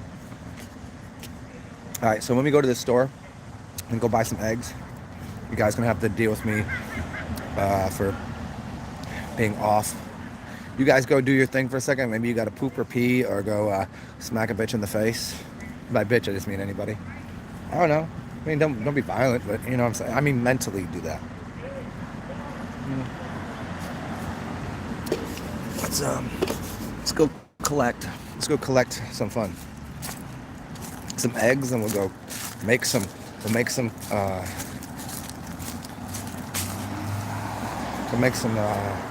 fried egg, fried rice, some fried rice, and we will. Oh, you are so good. Yeah. And then we'll get to the park. We'll do some. I don't know. I'll get into as I usually do, some ideas, fun ones, educational perhaps. Okay, you guys gotta work with me for a few minutes here. I'll put my beverages down over here. How dare you? Cool. All right, I'll be right back, y'all. Wait one moment, please.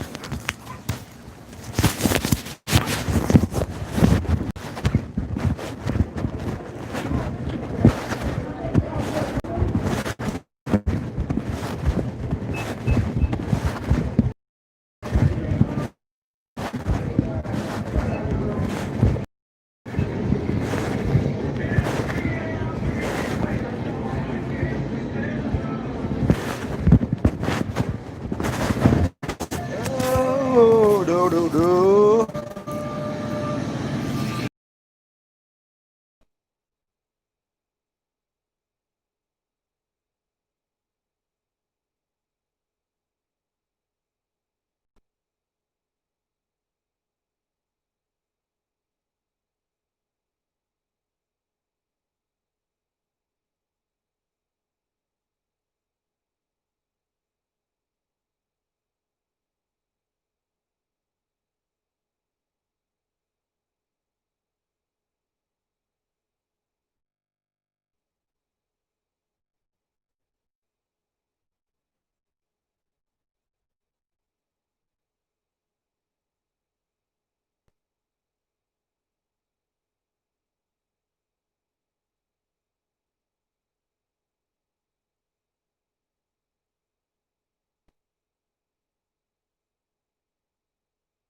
I had to mute that microphone for a second there because they had music on, which, well, you know how that works. No good for... Right back. Let me just put my stuff in my bag and we'll be good to go.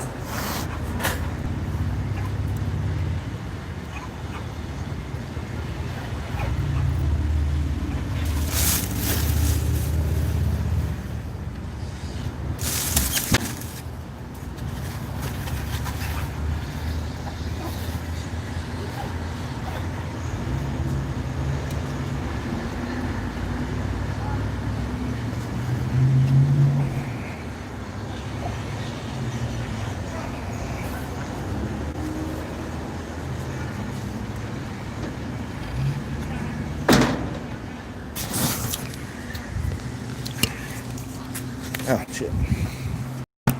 He's almost back.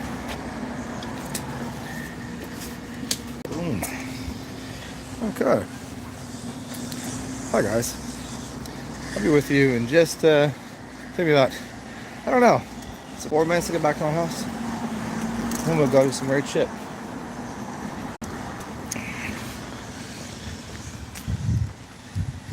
By that time, I'll have experienced a couple more things in this reality, and I'll have my opinion on them. Listen to some goofy shit that I think.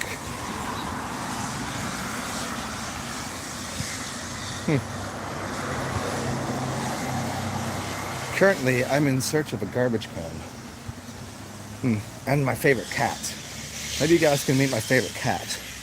Why is it my favorite cat? Because the cat likes me. I don't think it's my favorite cat because it is. It's my favorite cat because the cat likes me. It actually follows me way farther than it normally follows anyone else. Like it crosses the streets. It'll just get next to me and just look at me. Just stare at me. It's not like it's somebody's cat and it's well fed. But it's not looking at me for food. I don't know what it is. I think it's just generally because I'm pretty awesome. Ooh, here we go. Garbage can. One second, let me finish this beer and toss this. Hold on.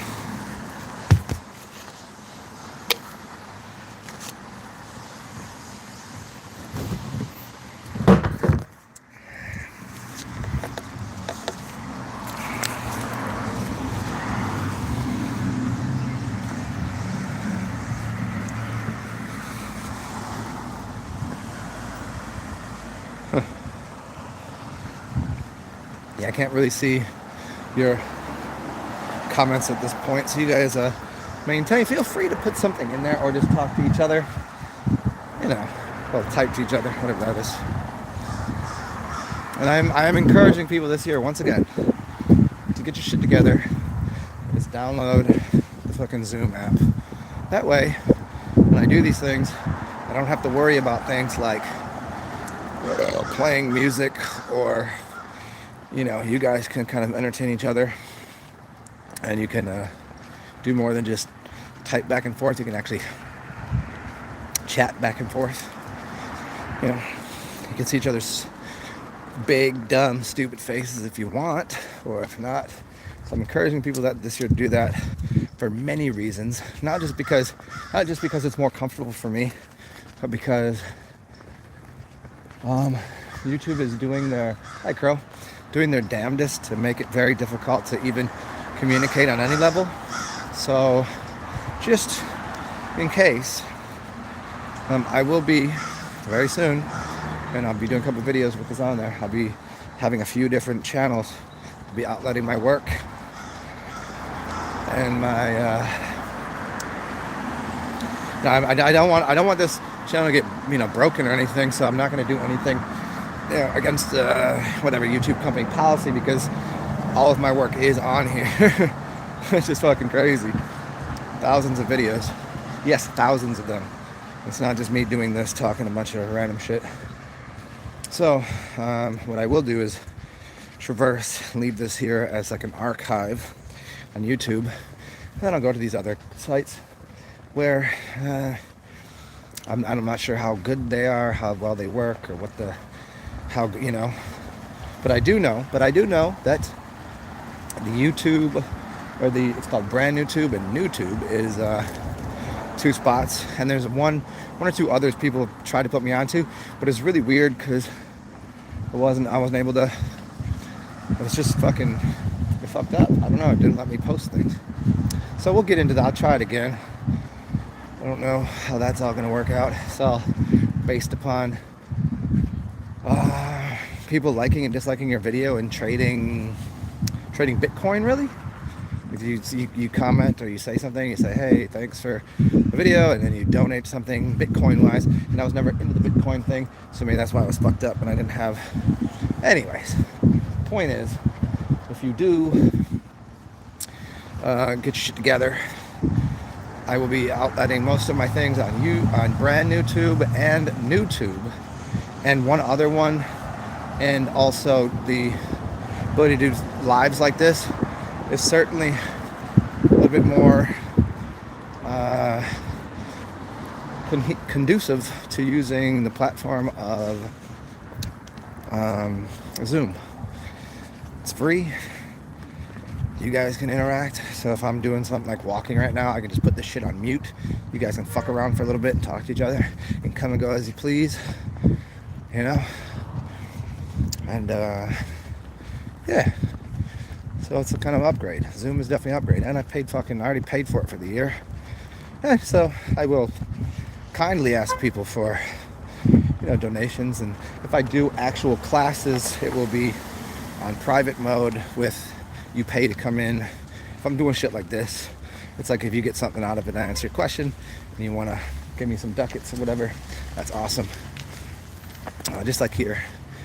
And we'll get that all streamlined. But again, it's only because I think YouTube is shooting themselves all in their foot on purpose, though. But we'll see. So come inside. Let me piss and charge my phone and cook this food for these people real quick.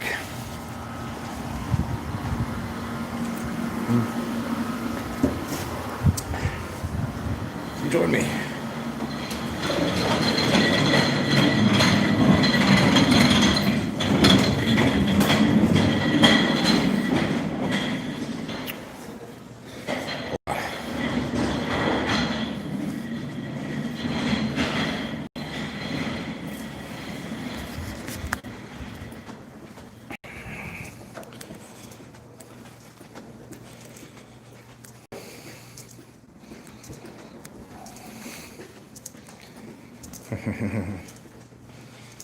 How does the body? You know what's funny about the titty thing that you asked? How does the body go for the titty?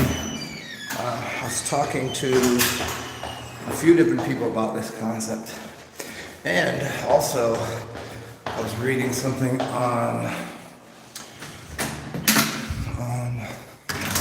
what it is, what's the maybe the same reason a kangaroo knows where to go, or it's something encoded in them. That's really hard to explain. It might be smell oriented, because an aroma, an aura, or an auric field is very, an aura is smell. It's the only thing that how do you know that? Like, where's it coming from? What is it? It's not a sound vibration. It's not light being reproduced. It's something a little different. It's a very peculiar smell. It's a peculiar sense, right? So people that can see auras, is that kind of you smelling someone's aroma, perhaps? So maybe that's what the baby sees. My 2 cents on it, but I could get into that in a little while.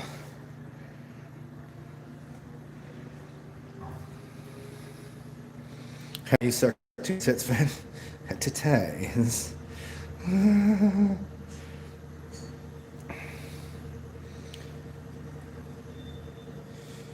Yeah, Black Sun, you gotta make that fortune again, because you gotta share with people like me. I don't gamble too much. I was not using the computer thing like that. Then make that money, boy. Share with people that ain't got it. See, now if I could turn whatever because I understand. Look, I used to work in the stock market. I work with small cap stocks, and so penny stocks and shit. I knew all about it. I just didn't understand the transition at the time when it was going over to everything's crypto and all this, and it just was a weird thing. But yeah, if I turn that into actual, if I can turn that into physical asset or different types of things rather than just like trading it the way they trade it, this is a little weird to me. Because everybody's like, I got crypto coming out now. I was like, what do you mean crypto? Like, so that's your business, you know what I'm saying? So it's I kind of get how it works at this point, but I just haven't went to the digital system out of the analog system. If that makes sense. If I could turn it into analog shit like actual food to eat and clean water and shit, I could do that. Because then I could employ people that need to be employed and make sure that they're taken care of, But here we go. Let me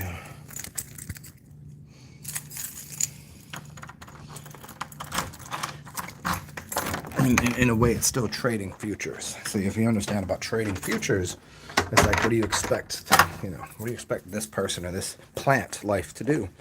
If it's in the wrong area, like, would you invest into seeds that are? Would you invest into a seed? And this is why they call it seed corporations or seed companies or a seed. Hold on 1 second. Hold on, I gotta pee pee so bad. Don't listen to me. Don't listen to me pee, you freaks.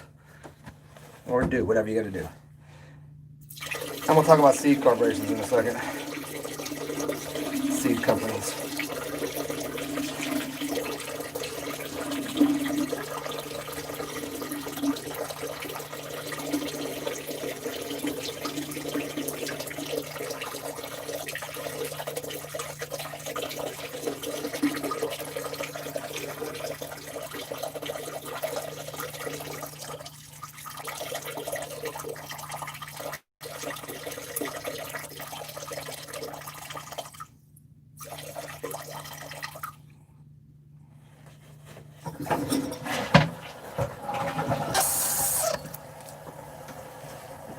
Okay, so you invest into a human being. It's a seed. Humans are seeds, and so when someone comes through into life, they take your birth certificate, which is not really exactly. It's a figment of you, but they're trying to monetize an idea of what you might become and sell your certificate as a future. But everybody basically starts off with the same amount of common stock, and at some point they can become more of a prime, become a different kind of stock, right? But in the sense of like what, you would never invest into a seed if the seed was, you had a pumpkin seed you were trying to grow near the ocean where it's hot, or a pineapple seed that you're trying to grow in the North Pole, right? It just doesn't make a lot of sense. It doesn't. So, yeah, I had farther to go with that, but I had to pee too bad.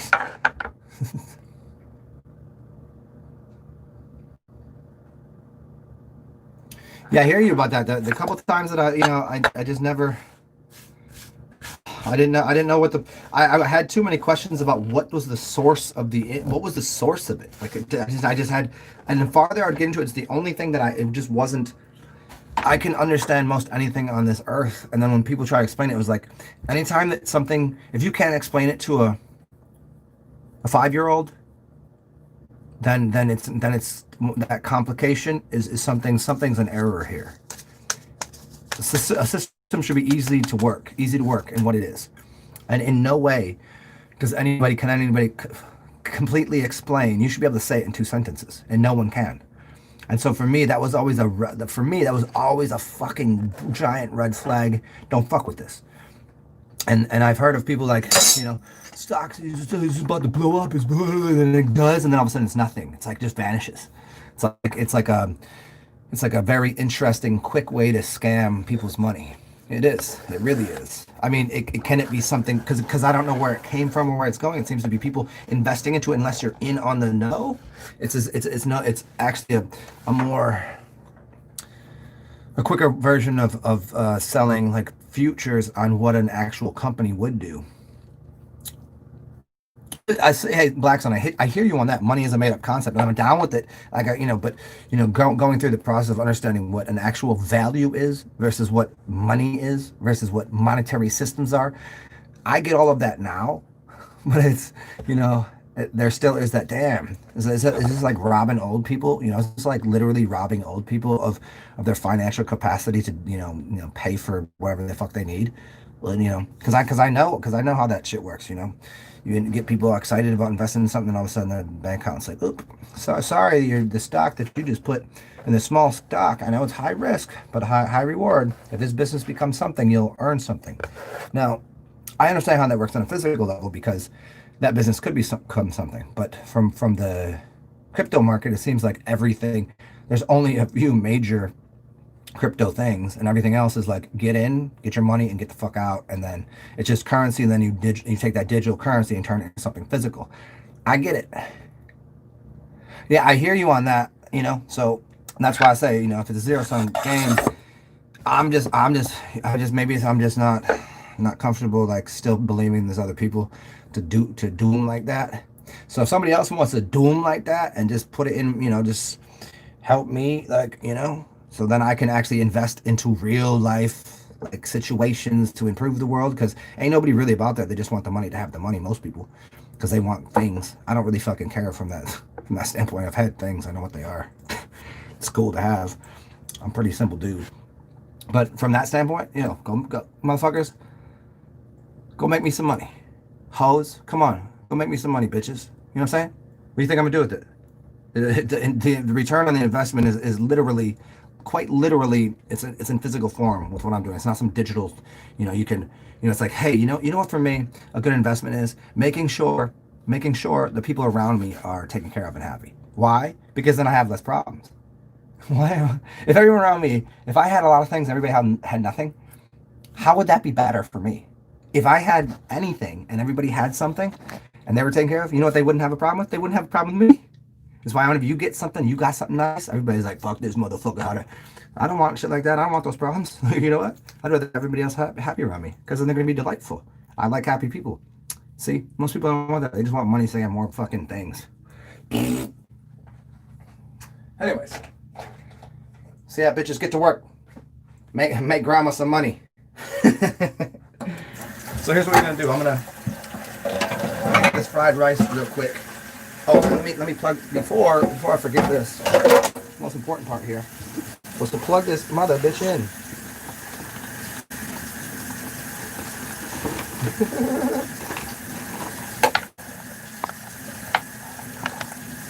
All right. Plug this mother bitch right here. This mother.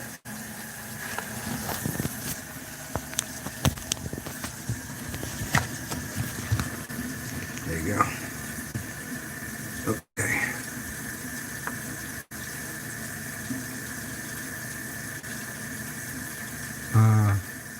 Poker? Oh, Finn. Poker is not 100% gambling. No way. Poker just the same way as 21. You can be on the winning side of that. It's not gambling. It's gambling if you're playing directly against the house. If you're exchanging who's dealer and someone's better at knowing what the next probabilities of cards, it's not a gamble. If you can count cards, which is very easy to do in 21, no. You can do it in poker too. You can do it. So no, it's not gambling. But yes, it is a gamble. It's a gamble on the next card, but it's not like percentage wise and who you're playing against. Like if you're playing against somebody that's not really counting, or they always gamble this way, or they always gamble that way. It's less of a gamble. Anything you do in life is a gamble, for sure.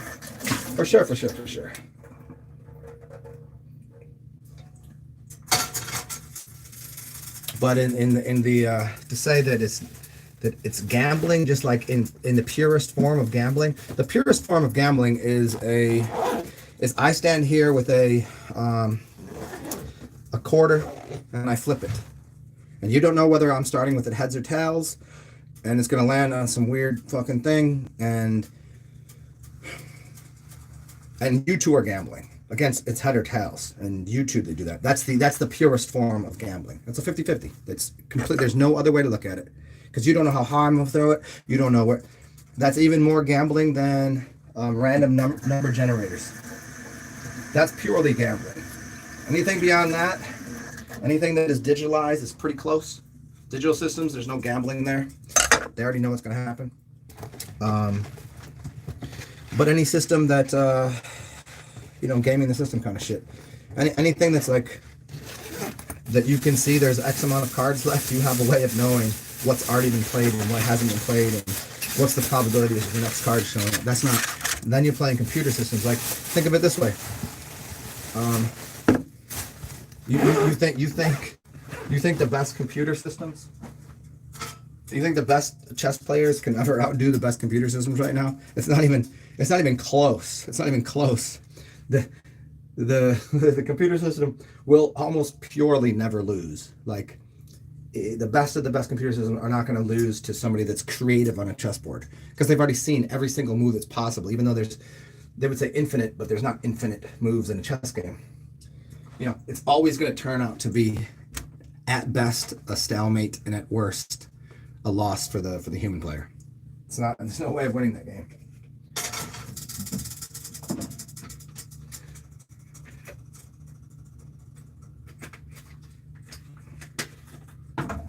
Garlic, onion. Oh shit. Well, shit. A little bit of this, a little bit of this. Eggs and rice. Oh, eggs and rice. You like egg and rice? You want some egg and rice? So, let's start cooking the egg first. A couple of these mother bees up in here.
Oh shit.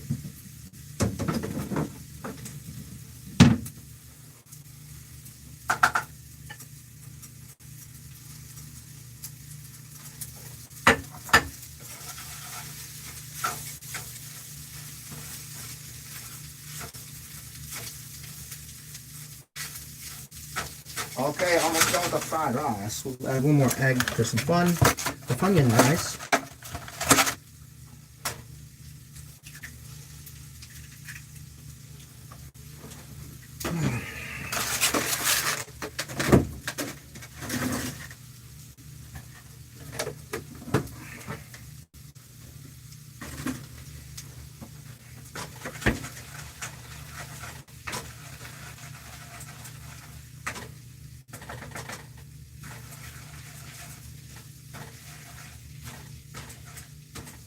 Alright, right back with you guys.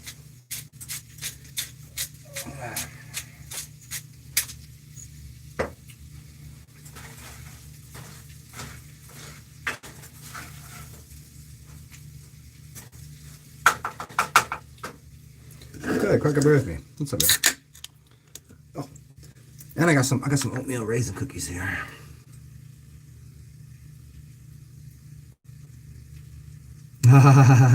Yeah, why? Hey, yeah, that's a funny thing, Black Sun. If you lose, you have a gambling problem, and you should go speak to a hotline. If you're winning, people praise you and say, "Oh, that dude, he's good at gambling." That's a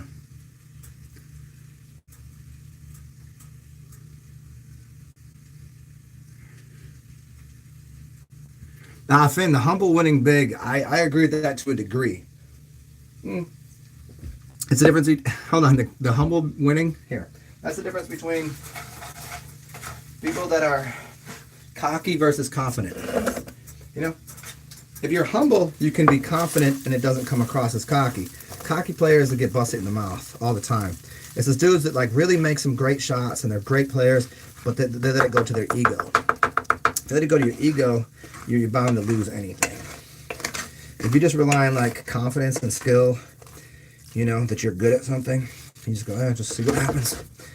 Then, I'll take that. That's a good idea. But yeah, the cockiness, which is connected to the ego, which is connected to humbleness, is a good thing to have in gambling. As long as you know there's a chance you lose, but you're gonna side with internally I'm winning. You just don't say it.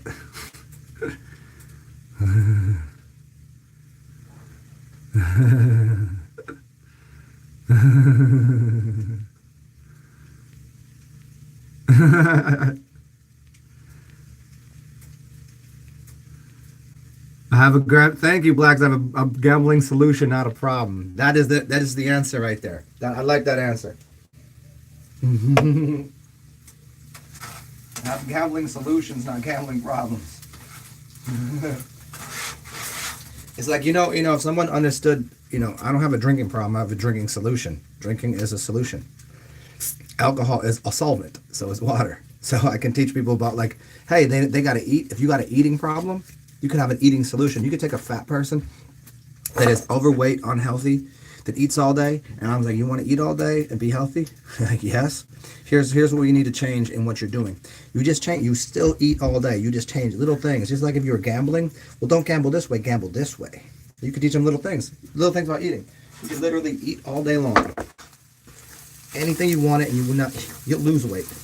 I could teach people how to lose weight by eating more. And you could teach people really if they really want. No, even they won't believe you at first.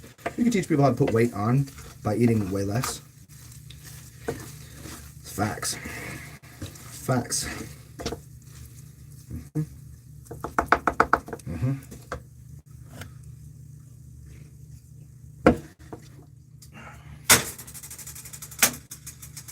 All right.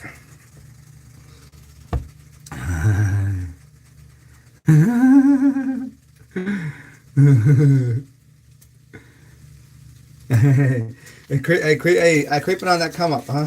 Creeping on the come up. Yeah, today I'm up a few dollars since the beginning of the year. Since I did a little bit of magical ritual, I'm up for the year. And I'm up for the year in the sense of gambling. Like, hey, you got your standard expenses of, a house and drinking and blah blah blah. But I'm up this year so far, pretty much. Since eating, since cooking and whatever, no, I'm up. Even with the shit that I give away, so feeling pretty good about that. Got to maintain that good attitude. You can't ever let the cooler come around. You know what the cooler is? The cooler is that movie. If you're into gambling, you know the movie.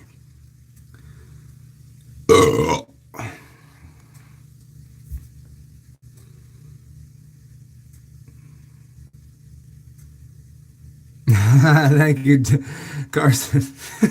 There you go. You're gonna, no matter what through life, you're gonna, the whole bullshit. You're gonna win some, lose some. It ain't bullshit. It's, But here's what you can do. You can get in a position to be on the upside of that more often. No matter what you do, you're gonna have a bad day. Now and then, you just try to minimize that and maximize the other side, right? Like I could be sober every day, whatever it took to be sober. If it's just drinking water. Most people say eating food is okay and drinking coffee, but I know better. Eating food is not sobriety. Actual sobriety is fasting on water, perhaps drinking piss. That's sobriety. I know clearly what that is. But if I'm going to interact with this world, you know what sobriety isn't? It's not going to the movies. It's not drinking. It's not anything that is then you don't really have a life. But if you're interacting in the world, there's a way to eat food. There's a way to drink alcohol. There's a way to gamble that is all going to turn out mostly in your favor. Because even if you were to eat food every day, you're going to have no matter what you do, you're gonna have a problem now and then. Even even if you're trying to fast and shit, you're gonna have problems. Minimize those and maximize the other half. Risk reward, return on investment, risk reward scenarios.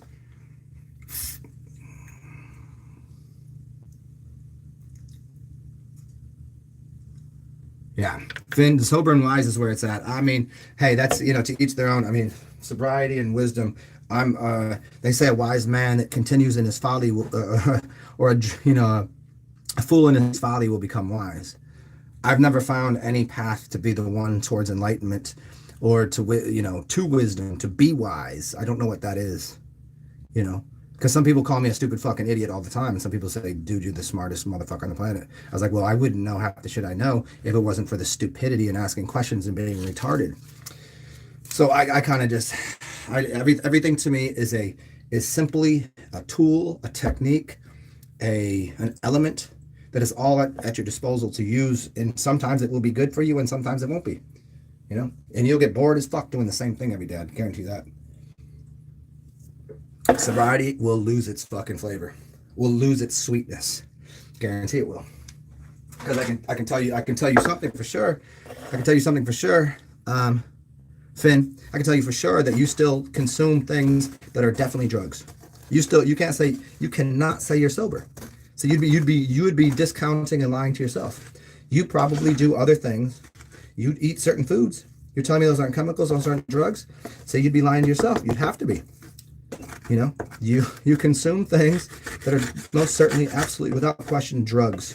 Sobriety is in anything you consume. When you put a chemical in your body, you're no longer what you'd call a clean alchemical system to do experiments on. Your body is an alchemical system that its main goal is to understand the workings and the fundamental nature of each of the elements. And so then you become a processor of the elements rather than subject to them. And to suggest you're sober, that's just a thing. That's something you're telling yourself, which just isn't true. If you drink coffee, if you drink sugar, if you ever had a canned food, if you ever had anything besides even what you'd say is organic, best thing, I cook it, I grow it in my backyard. It's a cucumber. Do you eat mushrooms?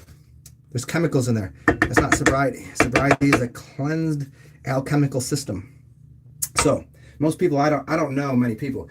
The funniest thing is as often and goofy as I get, most people, I would say, have never been as sober as I've ever been. Not even close. There's probably only a very, very small percentage of people that have been crystal clear as sober as possible. And that would include meditating, dark room, drinking piss. That's sobriety. If you ain't doing that and you're consuming anything, you are not in any way, no how, in any definition of it, sober. When people say, they got their little token. They were Alcoholics Anonymous. They got their little token. You know what they do? They immediately go pick up a cup of coffee with white sugar, which is the poison, the coffee that has all of the chemicals on it, and smoking that cigarette that is all filthy. And they're like, but I'm sober. That shit. Or they just start eating and become fat. I'm like, now you're eating all this food. Do you know how much chemicals are in there? You're not sober. In fact, this thing is probably making people more sober. Truth be told. Can't do it any other way. You're a boring person to meet. Finn, I thought you were so exciting. What the hell happened? See? Why do you want to be so boring? Oh, man. What a bore it must be, huh?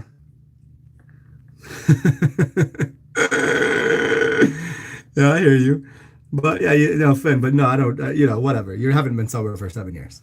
You're good. You're just lying out loud. There's not a possibility. When did you do enough fasting that your body was clarity, that you could see through your eyelids and see in the dark?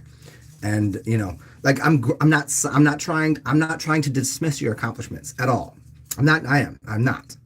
I'm just saying, I would never say I'm sober. I'm just saying I just don't think that there's a lot of people at that from that level of clarity. I don't know. That was to say you're sober. It tends to be like you're more godlike or something. You know what I mean? That's just the implication. Probably more sober than most people, but I wouldn't call that like, well, because here's the assessment. If you drink alcohol or do drugs, what they call drugs, then you don't do them and then you're sober. That's not true at all. What's wrong? first of all, what's wrong with weed? What's wrong with tobacco? What's wrong with mushrooms? What's wrong with alcohol? Absolutely fucking nothing, except for the fact that then it becomes adulterated by people that poison you. That's all it is. If you're poisoned, that's what I would consider not sober. To be unpoisoned is to be sober. So you might be doing things in that direction. I no doubt. I'm not trying to diminish that. I'm just saying for other people that might come here and listen to this shit in the future, if they think they're on some sort of path, good. Do what Finn's doing. You know, that's a great idea. But don't trick yourself into thinking that you're doing the right thing unless it's, understand, the reason that people clean their temple is so that way on certain holidays or holy days, they have a fucking festival and a party. And people come through and fireworks and explosions and everybody's drinking wine and having an orgy and it's a good, fun fucking time. And you're experiencing life. And then you clean up the next day. That's to me true. That's true. To just go, I just clean up every day and don't do anything worth fun anymore. That is insanity, you know? I tried, it's not healthy. It's imbalance. It's imbalance and it's not practical. And people will lose their mind in the wrong direction. They, you know, it's like people that find God, they find Jesus. They always find Jesus, or then they find Allah. They find this one. And then they'll always come back to the path of going, God damn it, that was all fucking foolish, wasn't it? You know, just take it as one aspect of your journey of understanding.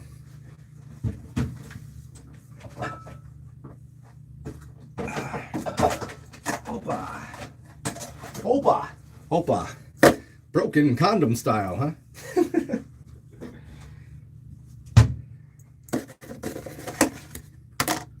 Let's go see what's going on in this fried rice.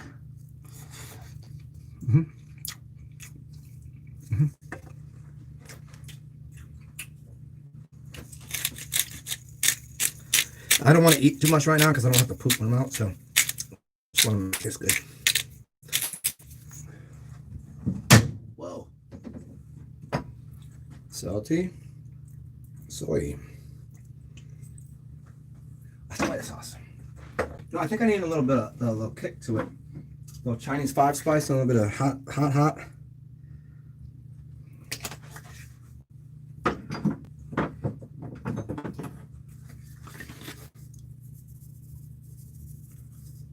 Paprika and a little tapatio. Tapatio is where it's at. Or, I mean, I could use some other Louisiana hot sauce, but it's what's first in the cupboard. So what do you guys think? Where should we turn this party into? Should we go to the park first? Maybe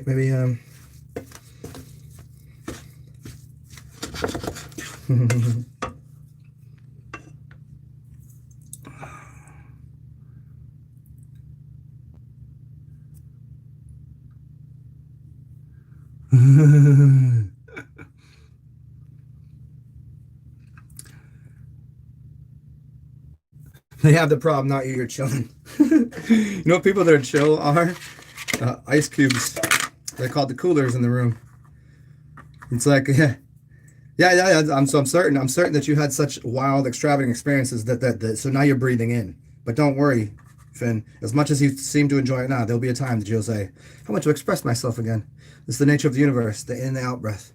It's a good thing that you're doing it, and that's fucking awesome that you're enjoying it, man. So again, don't ever think that I'm trying to dismiss or take away from it. I'm just saying you can only breathe in so long before you're going to be gasping. And you can only breathe out so long.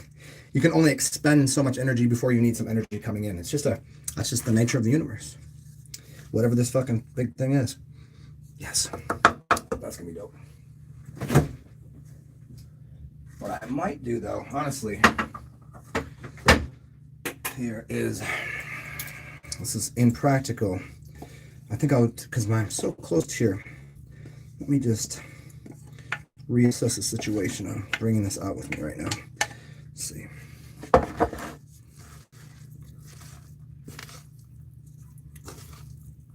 Because I don't feel like carrying this around with me, but I'm close enough. If my buddies are over there and they're hungry, I can always walk back over here.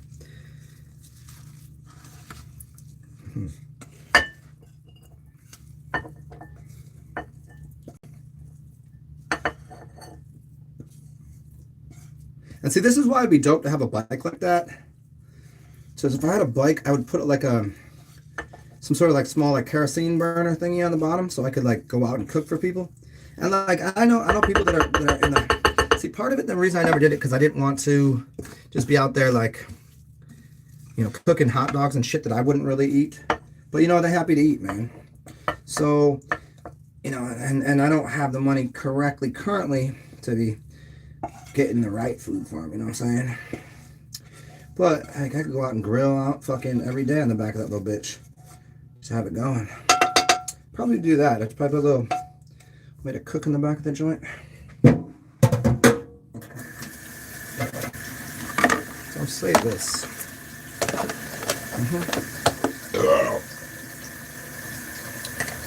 But that's gonna be good. I have a couple more. I got a little more onion in here.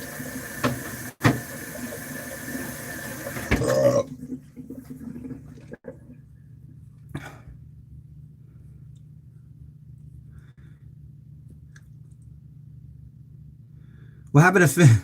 What happened to Finn? Why did Finn? Wait, Black Sun, why did you delete?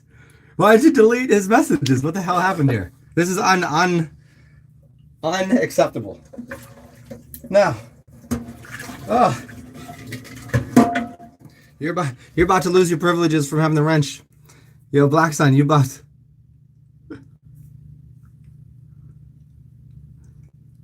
Yeah, Black Sun, why'd you wrench him? I might have to delete. I might have to take your privileges away.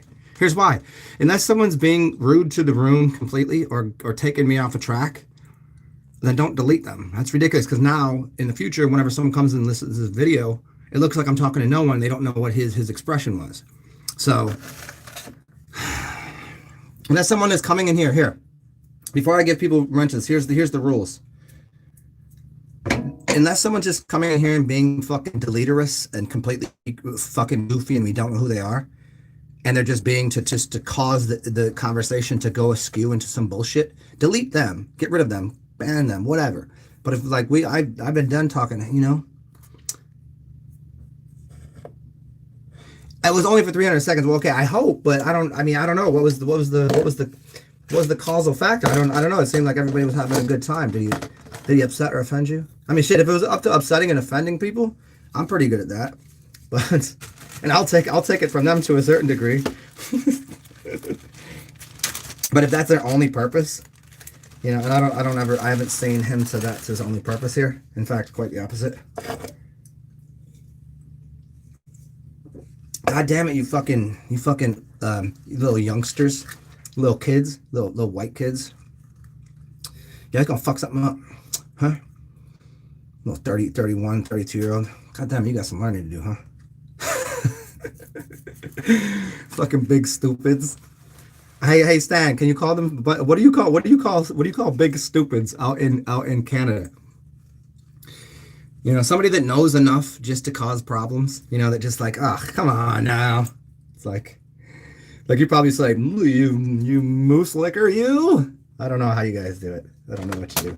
Come on, I gotta go with the easy Canadian jokes because I don't make fun of Canadians too often because it's too easy. It's like because they're too nice, so you don't do it anyway. So you don't really. What jokes do we got? Like, what are we gonna say? Something about something about hockey, something about moose, something about Mounties, something about, you know. There's nothing really, you can't really, they're just nice. They leave the doors unlocked. I don't know. There's nothing really you can insult Canadians for. Except for the fact that they like whoever the fucking guy is being like a socialist cunt right now. That dude. Other than that, like, your country's pretty fucking cool. I've been there. The power of the wrench. You fucking, yeah, that was the Black Sun, I gotta say, that was a mad dork move. You know, hoser. Yeah, hoser. Yeah, I know about the hoser game. Fucking. The power of the wrench. Yeah, this is like the one ring, the power of the ring. I can understand. I don't, except I've never really had that, other than the fact that, like, if I was paid to do this, it'd be different, you know. The fact, like, whenever I cancel somebody off my shit and, like, get out, like on Instagram when people have some dumb shit to say, I'm like, this is a fucking free public forum. If I don't want to hear you, just, you know, I can just delete you. Like, what the fuck is the problem? Delete me, I don't care, you know. I don't. There's plenty of other people that like me and plenty of things to do, but yeah, the power of the ring never really. I see how it could, you know, wrangle up certain You know, the power to do as I please. It reminds me of like you ever see those movies where like the leader of something is like he's all powerful and whatever, and then he's got the knuckleheads that are always doing his dirty work because he's just like, man, I got too many things to do. You just take care of the little things over here, and then one of the knuckleheads does something thinking they're smart. Here, remember James Wick? The third one. It's the third one where the guy kills his dog, and he goes. And he just like didn't, and then he comes back, hey, fuck this dude John Wick, and he goes, you do not know what you've just done. And he's looking at his son, just going, you have no idea what you've just caused. He's like, you've killed just about all of us. And his son's like, what are you talking about? Like, this fucking dude. He's like, do you know who that man is you just played with?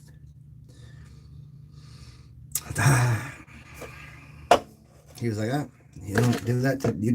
You don't kill a man's dog. This is not. You're better off killing the firstborn because the firstborn is probably with a relationship that they didn't want anyways. That neither one wants it, and you can kill their baby. But you kill a man's dog? Oh no, it's not a good idea. There's some deep shit there. Just talking about that movie, not that anybody killed a dog in here or something. That's not what I was saying. I just think it's when you leave something up to the fucking the cronies, the fucking baloney crony, like the oh come on, like I didn't want you to be like, you could be smart. You just got to be the heavy-handed one. Oh yeah, Finn, yeah, get up in his ass. Yeah, that is his bad. I was giving him a lecture. If he does that again, he's gonna be eating John Wick's fucking fists.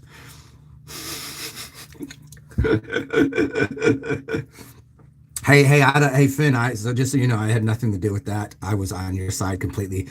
I'm a little still fucking frustrated and angry with Black Sun Hotep, but I'm going to, we've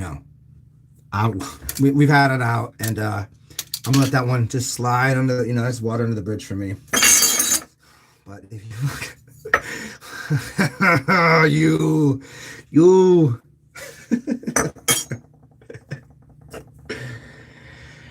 Might make me change my shirt out here. Pull out my fucking milky nips. I've been drinking too much beer. Look at this. This is ridiculous. This is not what I'm supposed. This is not me. I'm not supposed to have boobies. That's just extra water weights.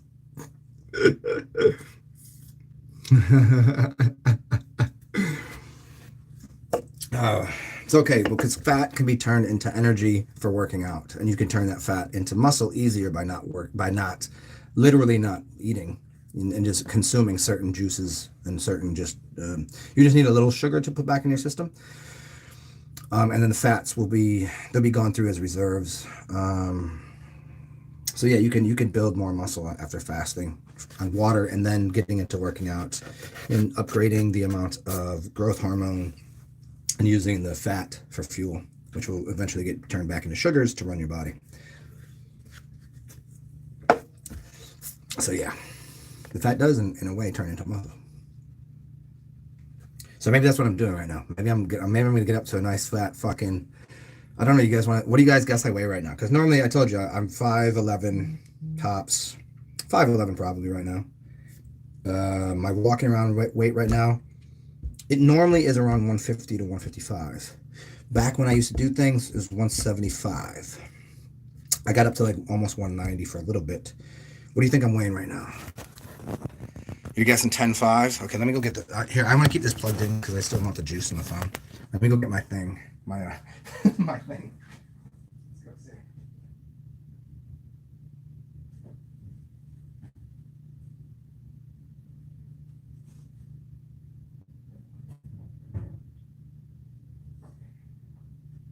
So what does 10.5 stone make in American monies? Stand 5'8", 210. Yeah, 5'11". I think I'm gonna be I think I'll be in high 160s right now. I don't know why. High 160s. Let's find out. What did I say? Oh shit! I put that much on. Hold on. Let's get this sit down. 168.2. Yep. Just a couple weeks ago. Look at, see, I told you how fast I can put fucking weight on. I'm almost 170 right now. I used to walk around. I used to walk around at 152. 168. Oh, so 16 pounds. Like, and I'm talking like just a couple weeks ago. Fucking fat piggy, man. I could take it off just as quick, but and quite really, that's probably me being a little bit dehydrated. I'm probably pushing 171 right now. That could get dangerous. So if I got up to like let's get up to like 180. Maybe I'll do an experiment for you guys if you guys want to watch. I said I was gonna do this last year, but it was more because people were like saying, do it. But and I was kind of using the new year as a fuel to do it. But maybe what I'll do is do this. Maybe I'll get up to 180, and then I'll start fasting and just start working out and just get fucking beast mode. Could be fun, especially when you started a heavier weight and like doing things like a chin. Like here, I got my chin up bar right here. I don't even know if I could. You guys want to watch me fail at 2 chin ups right now? I would definitely fail at 2 chin ups right now. Especially proper ones. I know what a proper one is, and I wouldn't be able to actually get into that right now. No.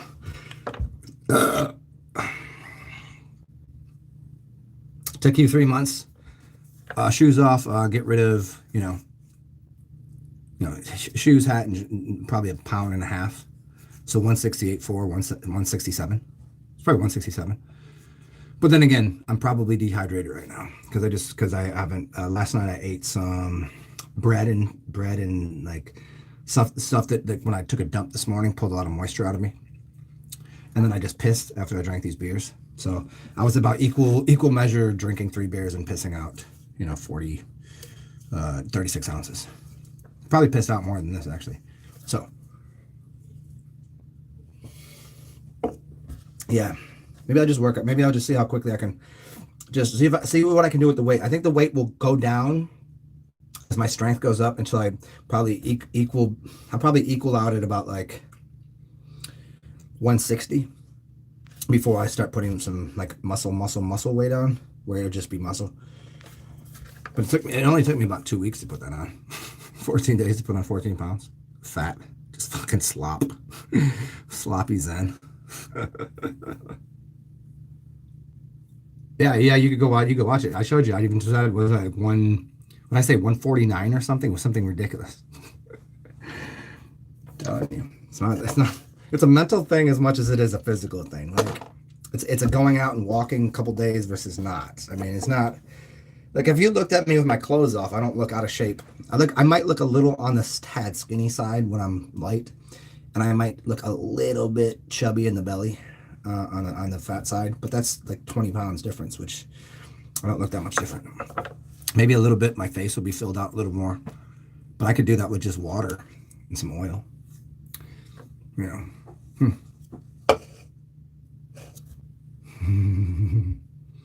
You skinny fat? Then you know about the skinny fat? I was skinny fat. Growing up, I was short and chubby, and then I had a growth spurt, and I was skinny, and then I'd be skinny with some chub, and then I got somewhat musculature. Then I went to skinny, chubby-ish. I would never say it's chubby. It was just for my frame, because I have more of like somewhere between an ectomorph and the middle size frame. Like I'm not quite a skinny dude, but I don't have I have an athletic frame to a degree. Somewhere in the middle there. I just never did the exercises properly to put my skeletal system and muscles in order, because I didn't know what that was. Like now I know, and I could build out my body to be proper like functional movement patterns, and having there should be a ratio of how much weight you can lift with each muscle, and it should be based upon feet. It's the dynamic proportion of all, the golden ratio. That's you should be able to lift weights in that way. And so if you're, so if you really want to see what the human body should look like, and you see these people that do things for aesthetics, there might be some that are close, but most of them probably aren't using anything. They're not using an actual dimension of saying this muscle should do this and this much, and then do we do 1.618 above that, and this muscle should be doing that much and should be this size. And then we talk about loading mechanisms and the order of loading muscles to keep them in proper balance. People wouldn't get injured if they knew what muscles they should engage in their body before doing certain things. Now, can I do this in practice? I'll get back to trying to, but once you get familiar with what when you're doing a squat, you have to, if you could be very strong and still be engaging muscles in the wrong order. I've watched people that are some of the, like on videos, I've watched it and I've learned from some teachers saying, look, this person is very strong, but here they have two major faults which are going to break. Like when you lose form, then at some point it's going to cause your tendons to be out of whack, muscles to be out of alignment with everything else. Like if you can't wipe your ass, what the fuck are you doing? Honestly, and so some people are that big, but that's what they wanted. And so that's body dysmorphia. I don't care what anybody says. If you can't wipe your own ass, you're definitely out of proportions. And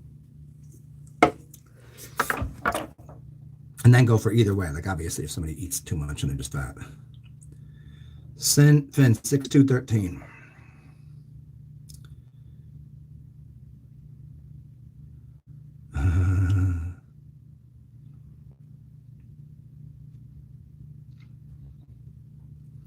Yeah, man, you'll be fine. Oh, you'll be fine, dude. Yeah.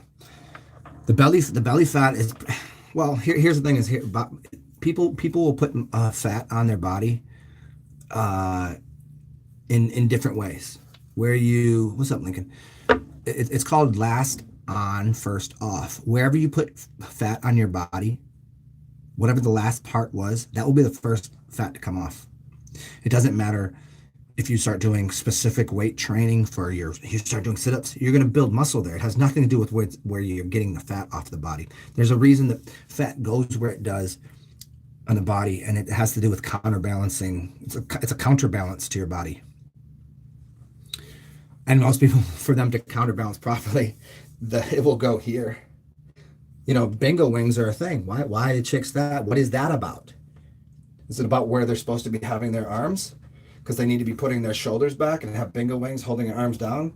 So they would be correcting posturally their spine. I'm giving you information that you're not going to hear anyone anywhere on the internet say. But this is why people put fat on certain places. You see people that just don't look like it, but they have a chin that is a little, versus people, they have structure that's out of balance, and the fat will be put on the body in different places to try to counteract that.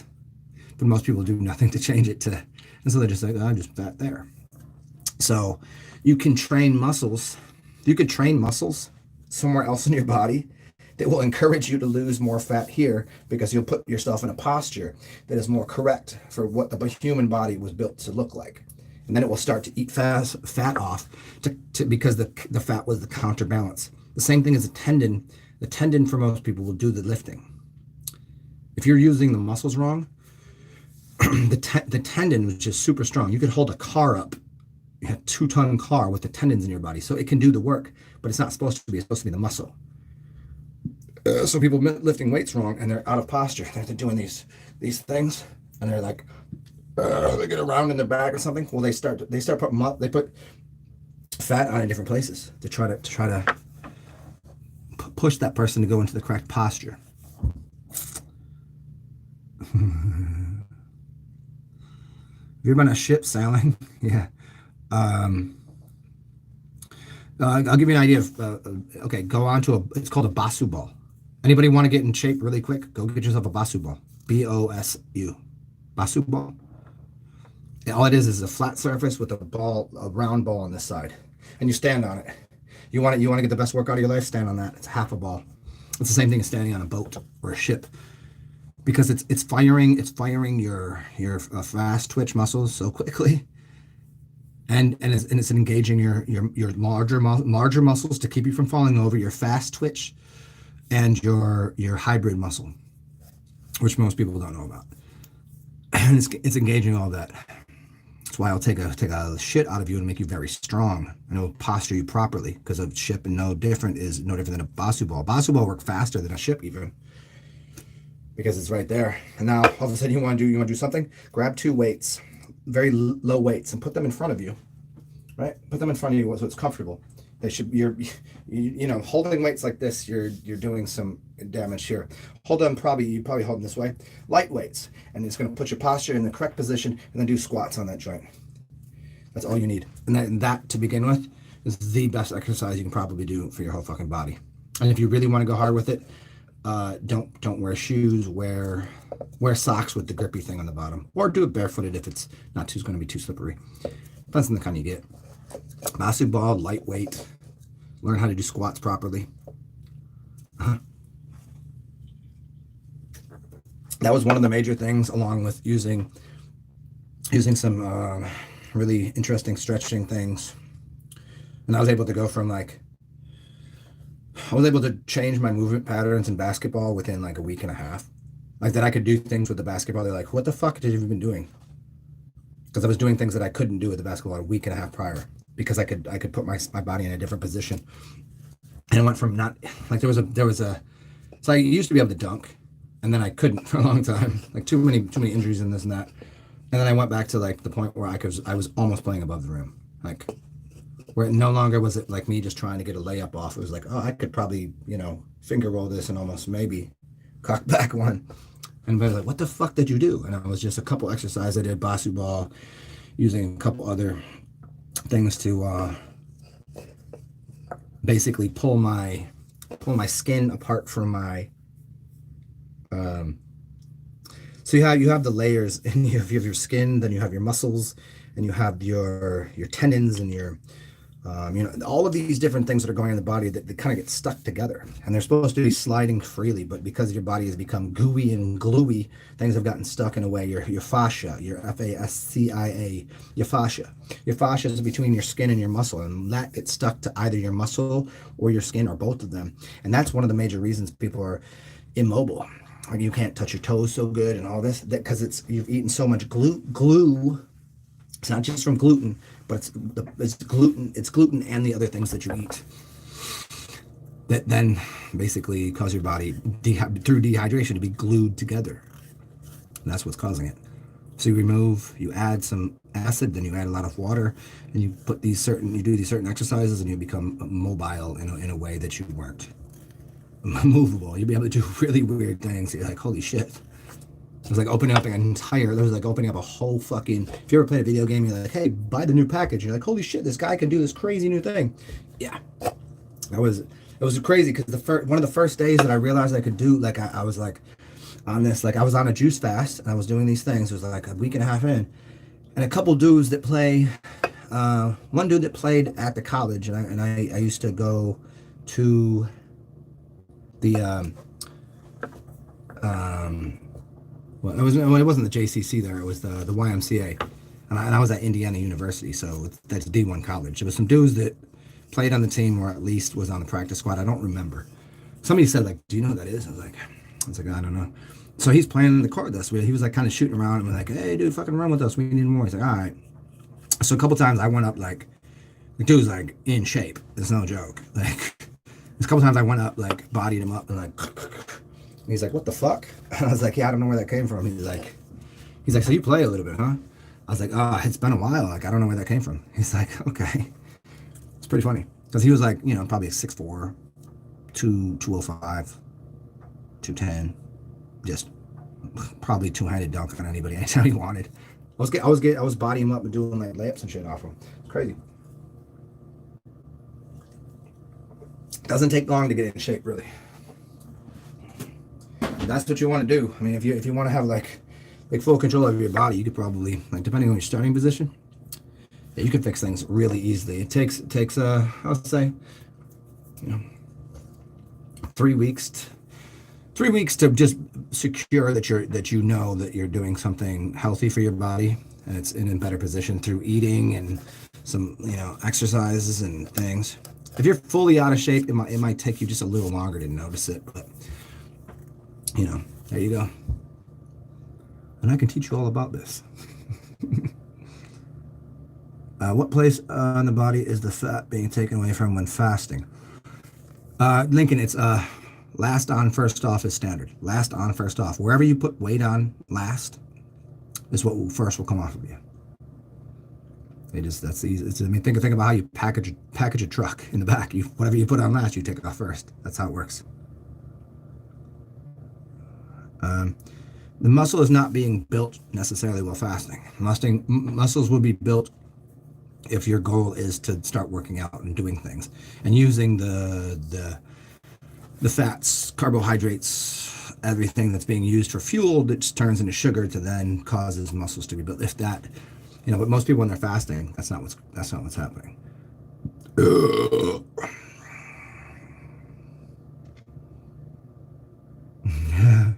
My turning my flabby tits into I don't really care.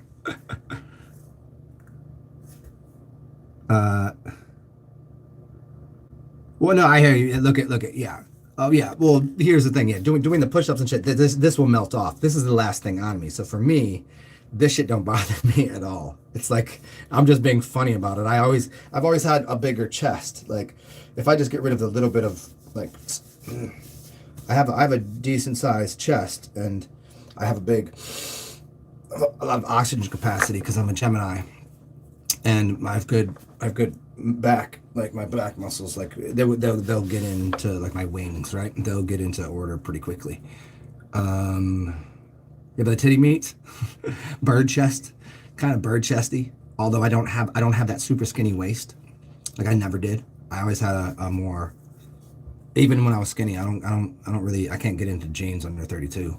So I mean, like that's, chicks can get into 30, 24, right? Men should, their waist is going to be bigger. They should be more built square, like where women should have an hourglass figure for a reason.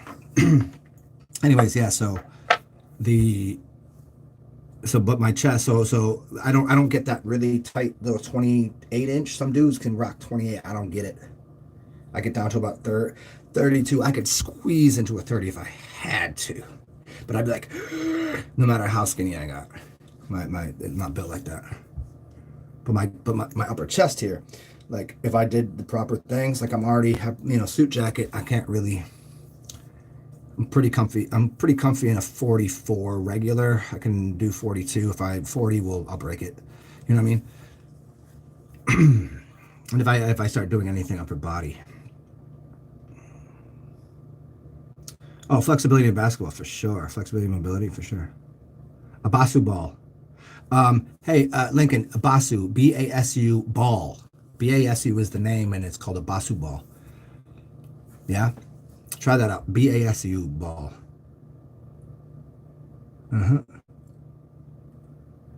Yeah, you can build muscle with mind power for sure, but most people are so far away from that. It's just like telling people you could live off of the ether of the universe, that you could become a breatharian. That's not you don't just go, hey, I get it. Your whole life you've been a grandiose fuck up to yourself, and you've just poured garbage and shit. You know what? Tomorrow I'm going to teach you in one day how to just think and grow rich.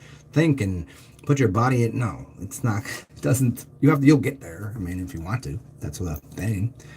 But it's part of it. It's part of it. It will happen along the lines as long as you know that what you're doing is going to put muscle on. You know what I'm saying?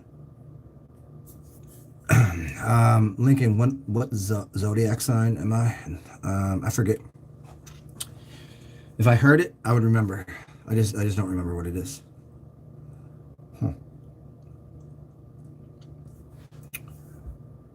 Either maybe a goat, or maybe someone would be a goat. Well, of course it would be sign. Or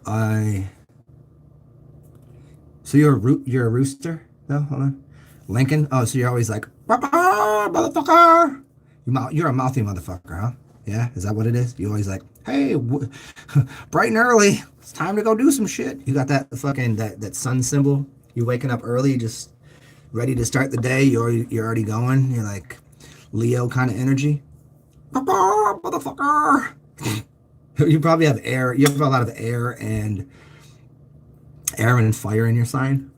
That's rooster. Air and fire. Big chest, fiery up in the morning.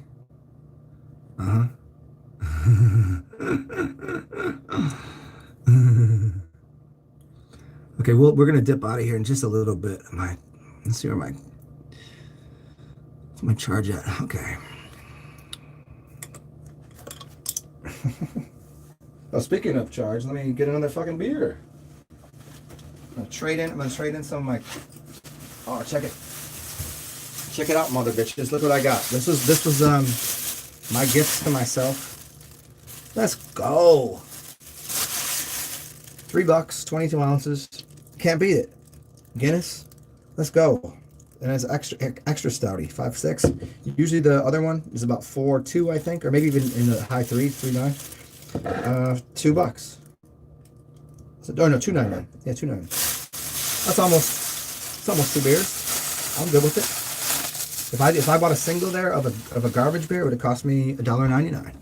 Or for a single of a 22 of this, $2.99. I'm fucking happy. I haven't had a Guinness in a while. I was talking about the other day.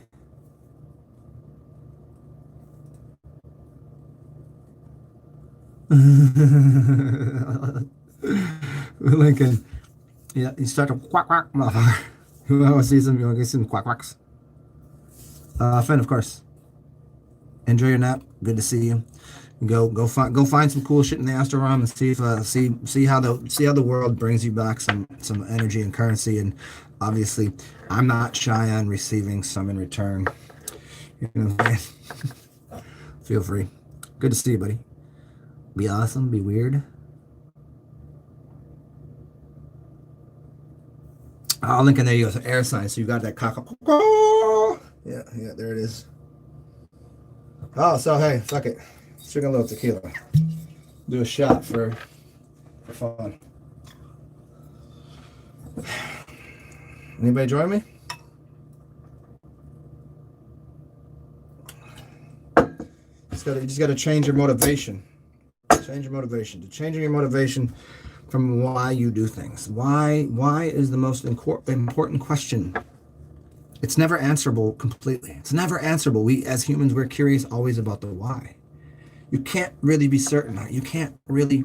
It's like you don't know what you want to eat, and you're kind of in between two places, and you flip a coin, and then you go, okay, heads is this and tails is that. As soon as this coin comes down, you know what you want it to be. You don't look at the coin. You just go with exactly what you thought. I'd rather it be this. And as soon as it's that, don't even look at the coin. Put it in your pocket and go to that place. Go do that thing. The why, you cannot. It's so unattainable. But like, if you kind of work with the why do I want this? Why do I want that? You'll get closer to what it is that you require, what you need. It's that want and the need of the universe. So for me, I went from being fucking like a goofy drunk that sometimes got frustrated with the universe to now I'm fucking glorious. I don't drink too much, still get fucked up, still have some fun with some people, still talk some shit. But yeah, to getting drunk all day and enjoying it, whatever it is for you. Maybe for you it's coffee, maybe it's drinking your pee, or all three of them, which is the best fun. Cheers.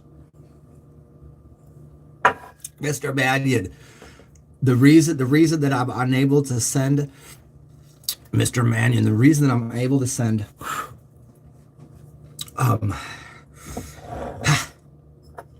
any YouTube videos to our group chat because of your European ass, but in honor of you, I did think about you and bought this just a minute ago, a Guinness, the extra stout, so it's a little extra heavy.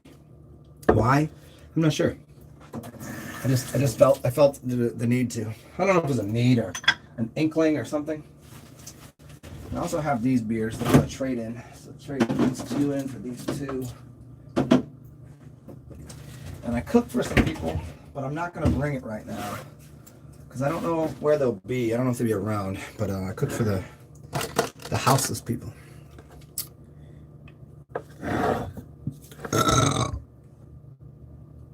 Oh, dude, fucking Finn, thank you, man. Appreciate it. Whatever, dude. That's fucking wicked, dude. I appreciate that more than anything. That's cool. I mean, you know what I like about that? I'm the kind of person that I'm terrible with scheduling things, but I know other people scheduling things makes it like more like I've accomplished the task, whatever it is. Yeah, man. I used to be I used to have my month-to-month things that I did with certain channels and things. Interesting. It's very interesting the channels that I've given money to. It's very interesting.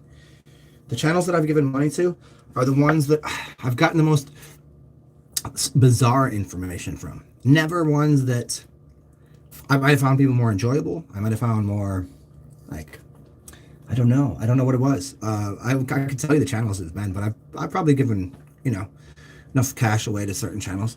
And it's funny enough, not a lot of the information from the channels do I use in what I speak about, because I figured that's their information, So I gave them a little donation, whatever. And a couple of them had subscriptions too. I've never set it up on here to have subscription to my channel, although I might do that. And until this day, I still have not set it up. I set it up to where I get where my channel is monetized. It wasn't for a long time because I thought it was rude to do. And then now, no matter what happens, they're going to put ads on it. So I was like, fuck it, they're gonna put ads on it anyways. Might as well monetize it. So apologize to anybody that has to go through like a fucking shit ton of ads. You can always just go to the end of the video, I believe, and it will cancel the ads and then scroll back to the beginning. I believe that works most of the time.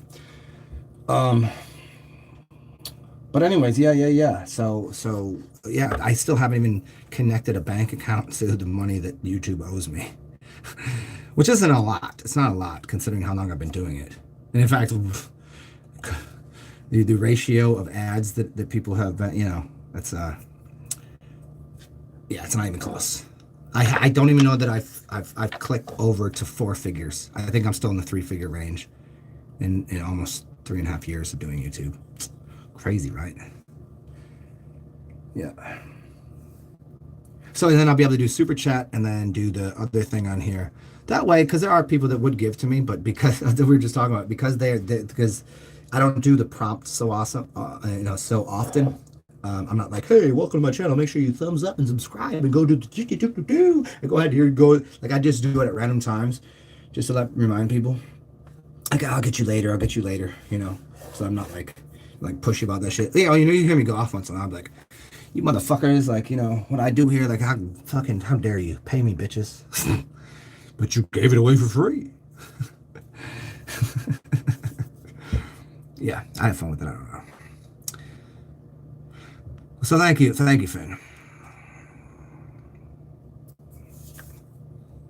Oh, you got some stouts? What you do? What are you going back to the cribs? What are you doing, David Mannion? You want to go to the park with me? I'm just sitting here in the kitchen waiting for my phone to charge. Let me crack this open. Hey, if you don't know, the best thing you can do on your refrigerator, alligator, get yourself some little refrigerator magnets, or there's any magnets, and boom, and then it's like this, ready to go. And you can even put like some fun little, glue a fun little. See, I used to have this on. Oh, that's what's gonna happen now. I have this giant square magnet that's. There's too many Gauss in the magnet that if I even showed you, it might fuck up my phone. I don't need that.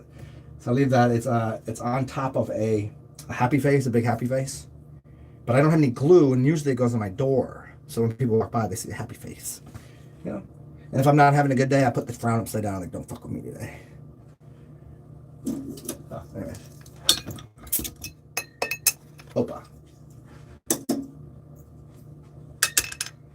Cheers. Oh, yeah. The dilemma with glass bottles, I don't like walking around with them for multiple reasons. A, because you kind of don't do that in New Orleans. I mean, you can. They're not going to really do anything, but you just, you can walk around with a fucking can of beer. So, and also, when you're drunk, Dave, I know you know this one. When you're drunk and you do that one like the little tipsy and you kind of do that little tooth tipsy thingy. Yeah, no good.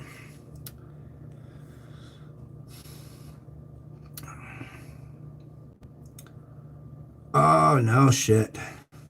Lincoln, a worst beer in the world? I'm not even close to on board with that. I don't think it's the best. I like it.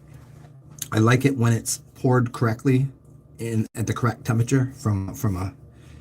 If you pour it and it builds it right, no, it's damn good. I don't want to drink it all day, but I like it for more in the morning time. Oh yeah, fuck yes. I've drank a lot of Guinness, but it's over. In America, you're gonna overpay for a cold Guinness that's poured in properly. And pouring it in properly is pretty important, you know.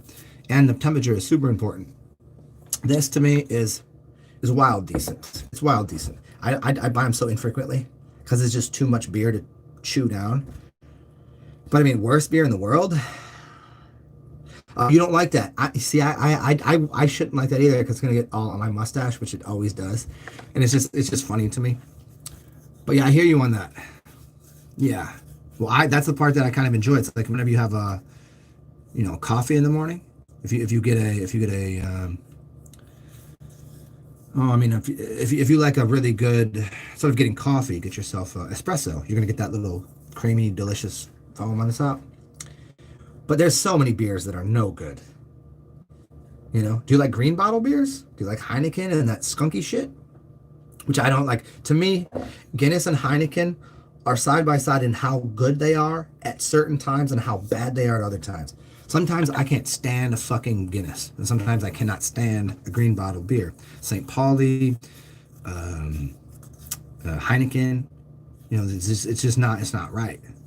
Certain temperatures outside, then I can't deal with those. Certain meals, I can't fuck with them. You can't, I can drink a regular beer with just about anything. I don't really. There's never a time like, that beer's bad. But these could be kind of like 7s or 8s of goodness or 2s or 3 of badness. You know what I'm saying? But there's plenty of beers that just suck in general. Yeah. Yeah. Like right now, I should probably pour this into something.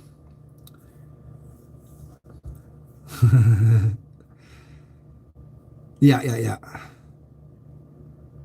Well, a Pilsner Urquell or a Radagast, I don't know. But I'll take part of your. And here's a decent glass for a Guinness. This is a standard kind of Guinness glass, right? That's kind of the shape. It's usually a little bigger. Oh, I'm gonna clean this bitch off.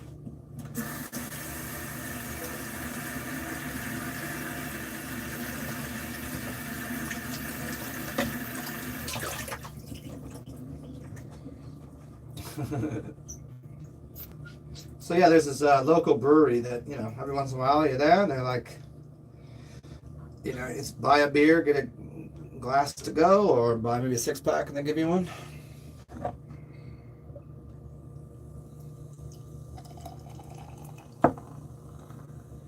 Oh shit. Auschwitz. Yeah. Fuck yeah, girl. Really destroyed that pour. I forgot how to pour these properly. I did. It's because you have these ones and you got the ones that got the nitrous in, the nitric in. So you got to pour them a little different. Let's see if we can let me see if I can fix this pour here.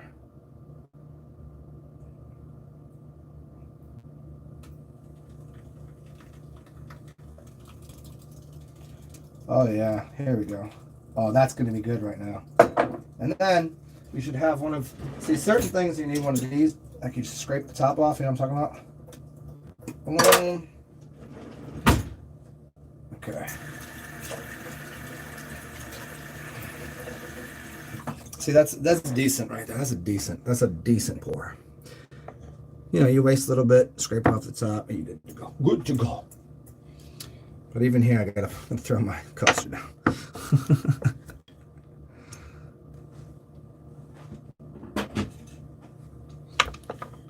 All right.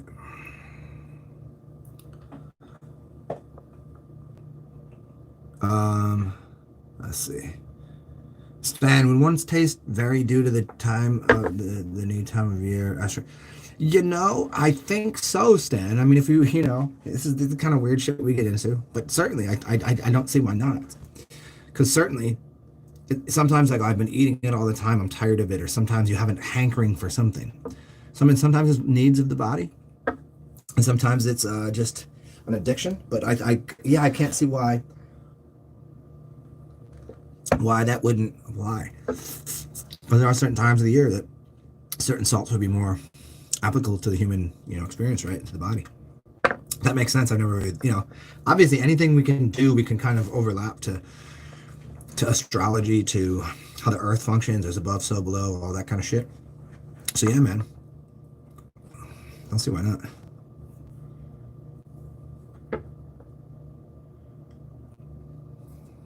Yeah, the mass-produced beers. I mean, Guinness is kind of mass-produced, huh? You know.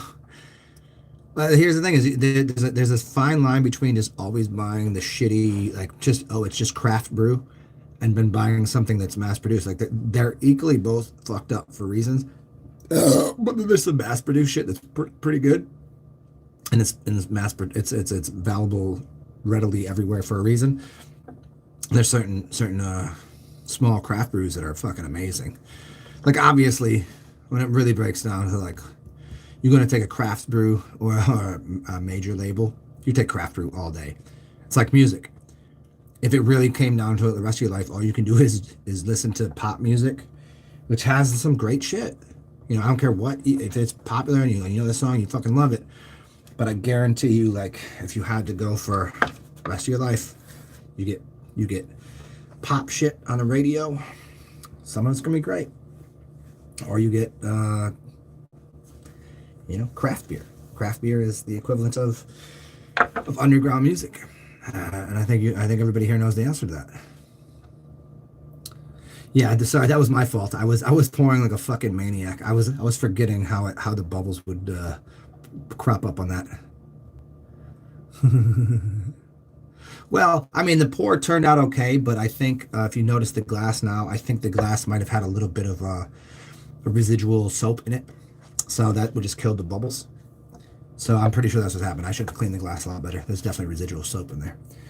That's why it killed that. Which is ironic, considering people assume that soap produces bubbles, which it not necessarily does. Soapinin produces a cleansative agent. It doesn't make it bubble. There's a thing that they put in soap specifically to make it bubble, so you assume that it's doing a job that it's not. The bubbles aren't doing the job per se. The bubbles are a result of something. Learn something new every day, huh? It's called the soapinin. You can look at where you get like a soap nut. Here, let me show you.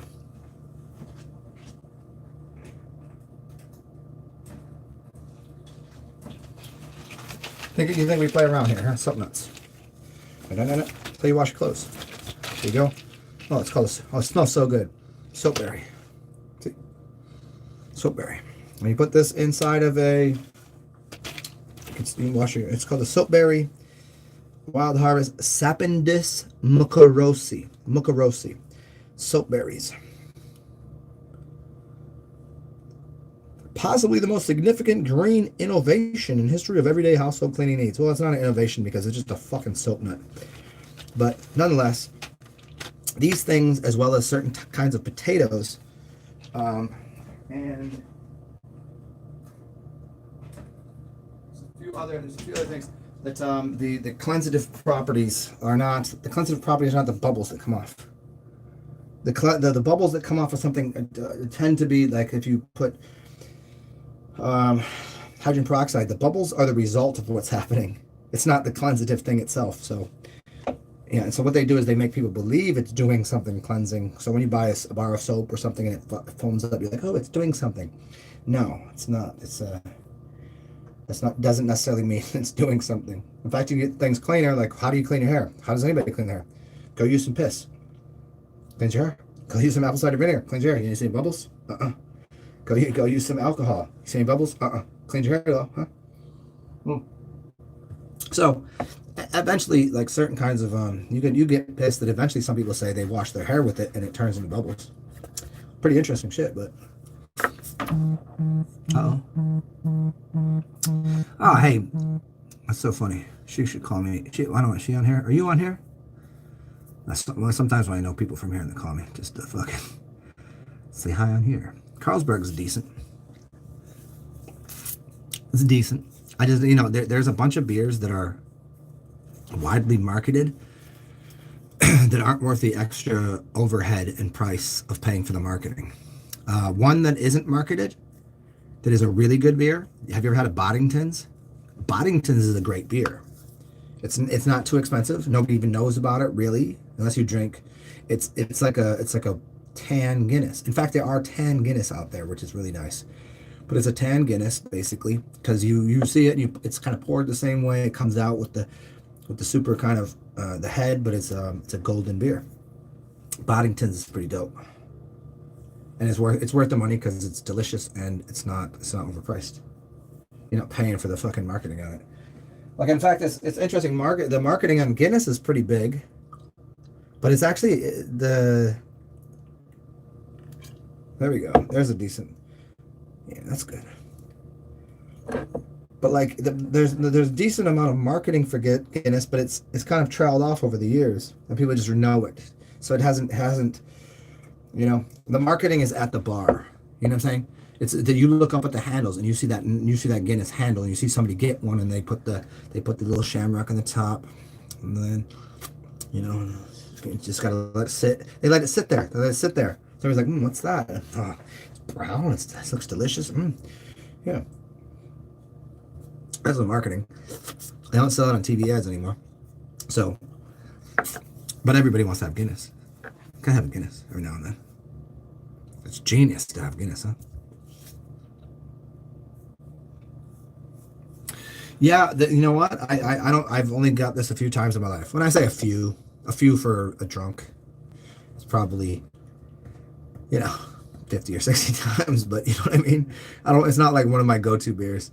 It's good. It's just I think here I just don't buy glass bottles of anything. And Guinness, unless I get up early enough to have I'm just gonna have a couple of drinks and go home, then that doesn't happen. It's like when we get up and go out, like, we're gonna have a day about it. We'll see where we end up tonight or tomorrow morning.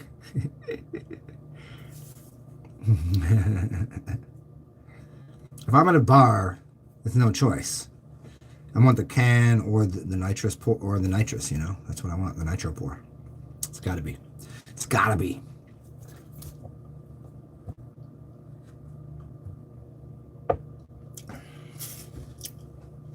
What's the Guinness when you drop Irish car bomb? What's that? It's Guinness and what? Whiskey? Is that what it is? It's Guinness with the shot of what's the actual shot that Standard used? Do you guys do that over there, Mr. Mannion? Or is that just some American invention of like, ugh, fortune cookies come from China? Like, no, they don't. Like, an Irish car bomb no, it doesn't. Or does it? Do you guys do that? Was it Tullamore Dew and or just an Irish whiskey and a Guinness? Do you guys do that over there? Classically, or isn't that kind of doing a shot in a beer kind of like, a marketing kind of ploy to just get drunker?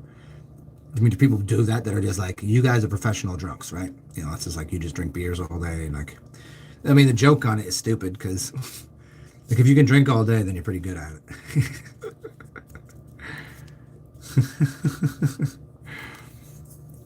It's like gypsies, man. Like, are you gonna fuck with an Irishman or a gypsy? Nope, not gonna do that. Like, for real. Like, who are you gonna? It's like watch the movie Snatch. The idea of like the English cats. And there's the Irish cats, and then there's the pikers, and then there's the gypsies, and there's like this whole, it's like you just know who not to fuck with, and it does pretty much line up to with like, there's a certain kind of people, like Mexican people. If you're Mexican, like most people don't fuck with Mexicans because you gotta fuck with their cousins too. Like, it's gonna take a few of them, but Mexicans really don't want to be fighting the origination point of where the Mexican people came from. Which I think if you ask Danny Skylark, she'll rep her culture. She always, the way I met her was she's like you are like it's very funny. It's the culture that the Mexicans came from that they don't want to fuck with. And so there's people like, if you want to fight somebody, you do not fight Irish people. You do not fight gypsies. No, you don't. You don't do business with a piker. You don't do business with Welch. and the best fighters on the planet in the lower weights classes You don't really want to fuck with them. You know, they're not Mexican. They look alike, but they're quite different. You can't really knock them out, and then they will hurt you badly. Anybody know what I'm talking about? Mead and beer. Oh, no, mead and beer. I like mead. You know what I like? One of my favorite things to drink was mead with a shot of like cinnamon whiskey. And when you mean shoot, you could shoot it if you wanted to, but it would basically like, no, this chick was like, dude, this drink is fucking dope. Just take a mead, and just drop this in there. It's fucking perfect. It's like sweet, cinnamony, and perfect. Like, I mean, you just drink one of them and you're good to go. You're set. Like you're good. You're good for the day. Black currants, I've heard of it. I've done that once, but I have a very big problem with black. I love black currant as a flavor. Okay, currants I love, but blackberries I love, and blackberry schnapps or currant in that flavor in a liquor, I cannot handle. I've done that once. It's too weird. Like, so it's the weirdest thing because my favorite thing, like as far as the realm of fruits, blackberries, and blueberries. I'm fucking all over that. Give me blackberries and blueberries. I'll just shove them in my face. I love them. But give me that in a schnapps, then I'll vomit. So I can't really fuck with it. I don't know what it is. What is the difference between a green bottle and a brown bottle beer? Then the light spectrum it's letting into the bottle. There's a reason that you use a blue bottle for certain tinctures. It's because it's letting a certain light spectrum through. So blue bottle, if they made blue bottle beers, in fact, they have blue bottle wine. And they'll make blue bottle wine. This is real. Look at this shit. Blue bottle wine is going to, a standard variety will be a Chardonnay, white. They're not going to put purples. They're not going to put dark berries in there because the light that comes through is interacting with what's going on in the bottle. I guarantee you, any green bottle beer is always going to produce a skunky flavor. It's going to be skunky. You could put the same exact beer, into a brown bottle, a blue bottle, and a clear bottle, and you're going to get three wildly different results because of the light spectrum that's being let into the bottle at any point in time. It's changing the structure of the beer, the aromas, and everything. And then let's go a little deeper in this, just because why the fuck not? If you want to dry food, you can dry food by using, a heating lamp and then color onto it. So if you dry things in the sun, it's going to dry the food and all the enzymes will be gone, but it will be dried and you'll be able to eat it anytime you want. And I'll get back to what I'm saying here. I'll get back to the brown bottle, the clear bottle, the green bottle, the blue bottle, and we'll get back to that a little deeper in a second. If you dry food with a lighting system that produces, say, here's a red light, here's a green light, here's a blue and a yellow, then there's other colors that aren't in there, which means, I forget how they work this out, but either use one specific color and that one's the one that's going to dry that out. So you use the whole spectrum except for one color to leave. So if it's a blueberry, you would leave the blue light off. You would use all the other color lights, and then the enzyme of the blueberry would stay living. So you could have a dried.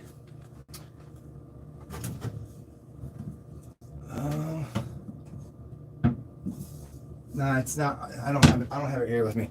It's in my closet. I don't feel like digging around for it.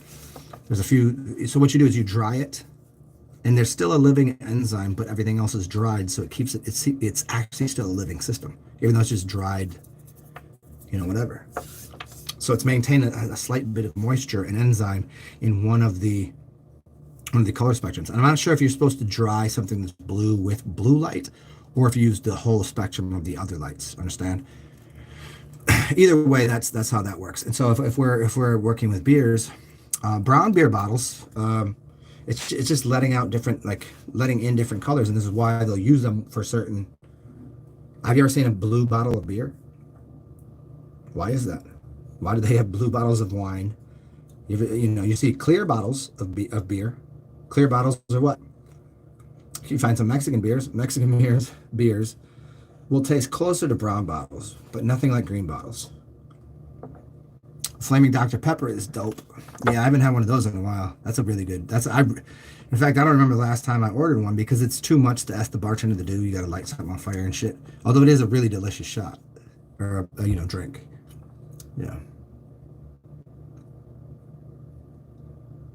Oh, that's why you go for brown. Yeah, brown bottle are just way to go. Like everything you do, like if you make most tinctures that you make will be in brown bottles for a reason. It's not letting in so much of the light spectrum at all. But then you're using a purple blue spectrum that you're doing something with it, which is good for tinctures. And then you could probably, I mean, it's probably hard to find, but you could probably find black bottles. And brown and blue are closer to that realm of why you'd want a black bottle. And why you could, there's a reason there. Well, I mean, here you could buy. Here, you want to start a distillery with me tomorrow?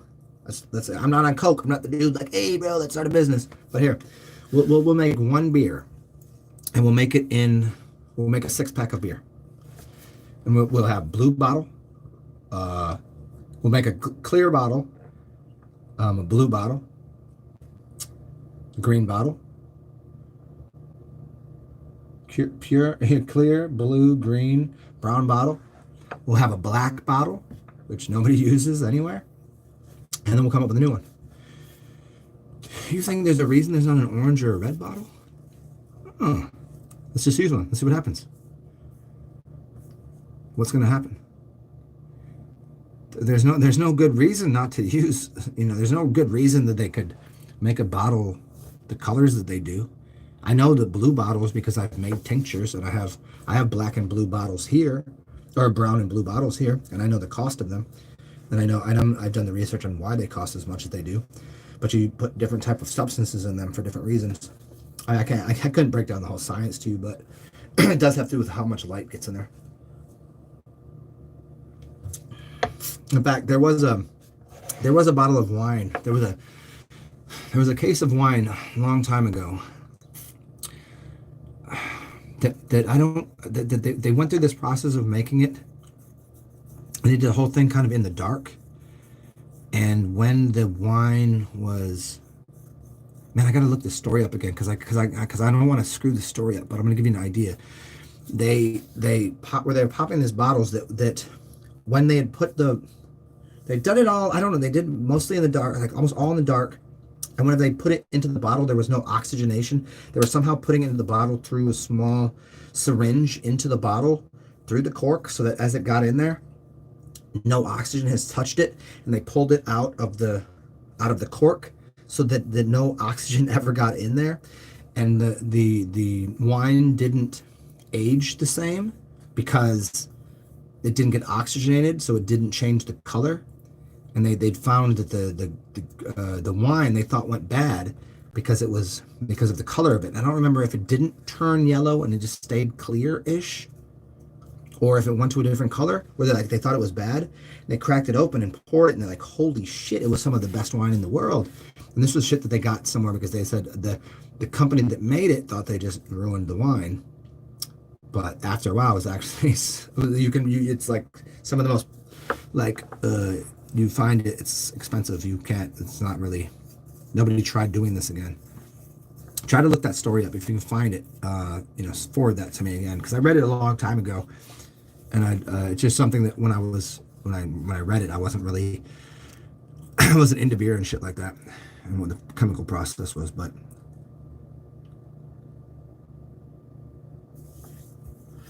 a distillery. Well,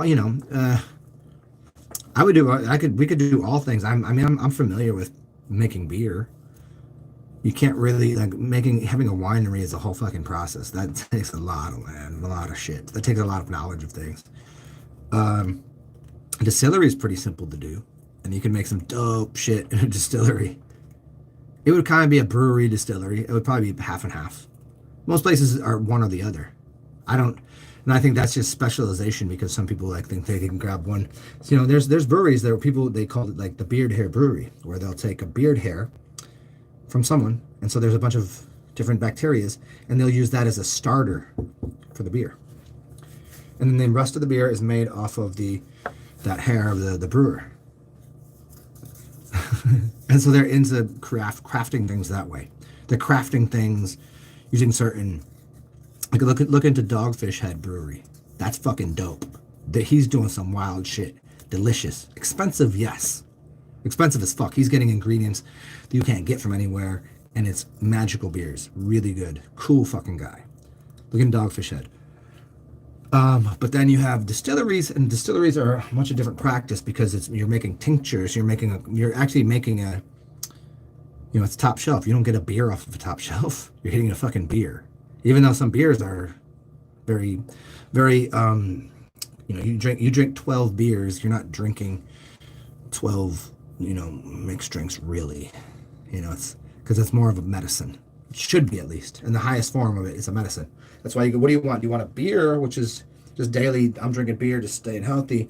Or have you been sick for a while? Let me get you a shot. You understand this, how it works. Hey, what do you need? Just give me a beer.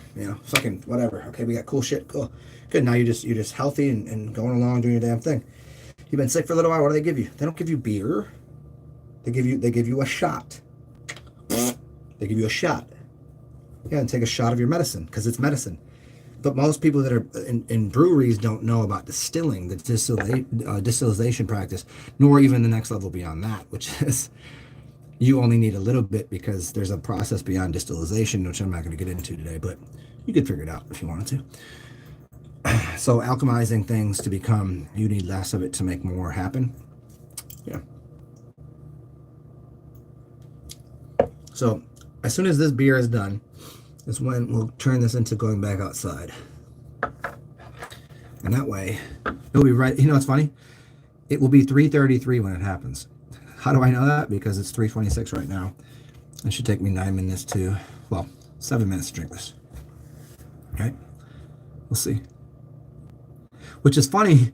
The funniest fucking thing is right now, the clock on my phone says 3:26. I thought it was close. Okay, well, then the live I've been doing for 3 hours and 37 minutes.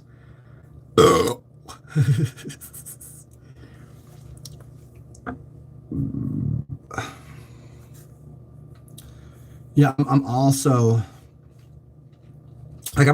making wine is good. It's just a process to make good wine, because you have to start with the grape itself and what you're doing to it and the processing of it. If you know a baker, let's see, if you know somebody that can bake, you know a woman in the kitchen, she bakes. You gotta have this and this and this in this right order, and it's gotta go like this. That's wine. If you know somebody that can chef in a kitchen, they just there and they can just like, that's a brewer. That's someone's so if you know someone's a baker, look at someone in the last name Baker. I'm just giving you an idea and what a baker is. It means you have to do these things in this precise order. That's somebody that makes wine. A chef or is someone that works in a brewery. They're chefing something together. And they can do it like off the fly, like add a little bit of this, a little bit of this. You don't need a specific amount of anything. It's all going to be good in the end. Don't worry, your beer's going to be good. But this is the perfect way to do it. Nah, it's all going to be good. Don't worry. Yes, there is a way to make it a little better. But that's brewing. And then you have distillery, which you better know what you're doing. It's high test. It is the highest form of, look it. It's 14%, 13.5% for wine. You don't want to fuck that up, because you can make grapes go bad, and it takes a long time to do that process. So you're going to pay extra for wine, because it's delicate and delicious and it's pure, and it's, you can see it, there it is. And then beers, like throw all this shit together and we just mash it up. And then you make a super mash. But as you make that midnight mash to make the it's a monster mash. As soon as you do that, you can make anything you want. Like, we just making pure spirit, like good. But if you want to make that nighttime moonshine, the shine of the moon, if you want to make that spirit of the moon correct, then you better know what elements you're adding to it to make it actually a tincture, to make it healthy. to make it anything other than just some way to get wild out and fucking whacked off with some goofy spirit. Fine either way. Let's have some fun. But if you know what you're doing, then you can become like so it's 40%. Beer is simple. It's 3% up till if you're really crazy with it, you can get beer up to about 32%. Wine stays around 13.5. But the highest form, the easiest thing to do to create a healthy system for the body is create a good beer. The longest is to use wine, but you know that's wine gets better over time. It's long lasting, and that's a process. It's baking. Just put it together in the right order, and it will get done, and it'll be good. It'll be really. I'm a fucking wino at heart, but if I'm gonna do something, I'm probably working at like alchemy, chefing in a kitchen, making beer. But if you need me to distill you something, it'll be the highest quality, because then you've got to know where to get what kind of flowers, what kind of herbs, what kind of bark you need, and what they're going to do and how they're going to interact with each other. And that's the process for distilling something. So I would not choose to make wine, because I like the idea of women making wine. And if you want to understand why women made wine, it's the picking of the wine, the walking through the fields, the white blouse, but not ever getting them that purple juice on them, and just talking to each other and enjoying the sunshine and all of this, and then taking the time to make something. Yeah, that's why they make pies, and that's why they're in the kitchen doing that, because that's what they're good at. And damn it, if you haven't been off busting your ass doing all the shit to put the things together, going through the fields, taking the shit up, making sure everything's set right so the grapes grow, let her pick the berries. Oh yeah, she'll love it. It's great. That's what it is. I'm not trying to pick grapes. You do that shit.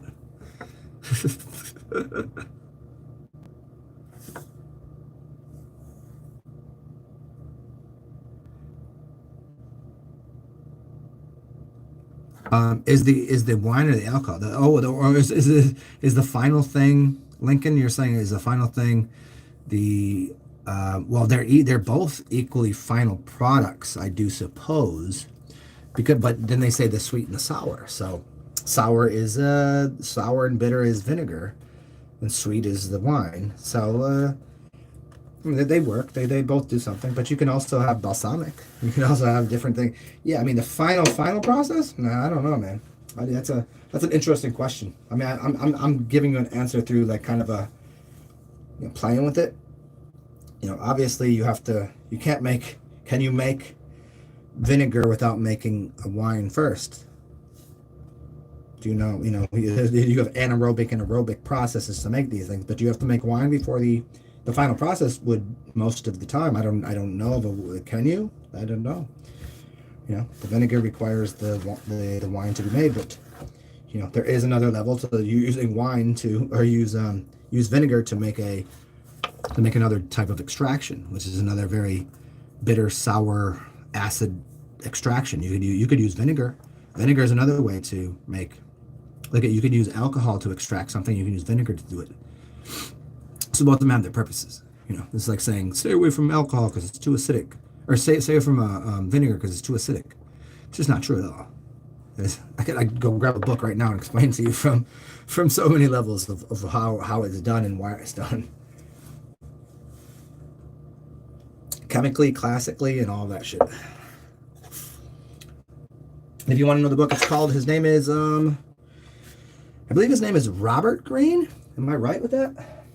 I think it's Robert Greene, and it's a book about, this is a very basic book, but it's a good fundamental understanding of somebody that's having fun doing it, that knows a lot about it, but he's like, he knows enough about the scientific process and being comfy. And is it Robert Greene? Anybody know? No. I mean there is the book in the 48 Laws of Power, but I thought he had the same name, and I could be tripping up on this. Anyways, it's a really good book. It's a green book. It's all about. It's like if you were to look up like what book should I start with for, learning about herbology and making tinctures and things. This would be one of the top 10 for sure for most people. Just forget the guy's name.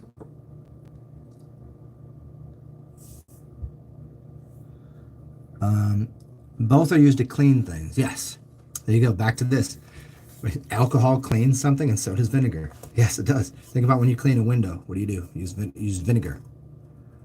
You have the different types of alcohols. You have different type of vinegars. You have different like what it's doing, how quickly things dry, like how what cleansative nature does it have, how acidic versus. So yeah, I mean, everything is having its purpose. You know, it's just where and how and when to use it. And we're about done with this.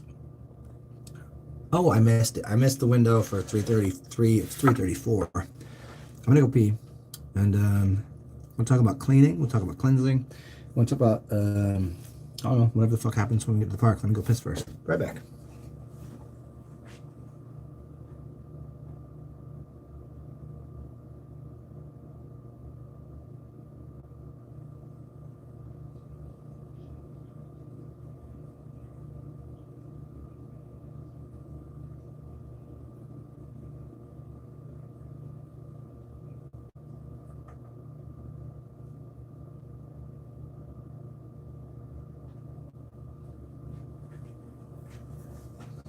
Hey, so this works out well. You guys hang out here just for a second. You do some meditations on beer,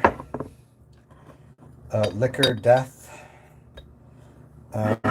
Guinness, and I will be back after. I'm gonna go. I'm gonna go. You know what? Because I'd rather just take a shit right now. Then maybe we'll talk about soil and how soil works differently in making all of these things. Look at this. If you stay around for long enough, you can learn just about fucking anything here. Imagine that. I'll be right back. You guys talk amongst yourselves and give me 5 minutes.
well.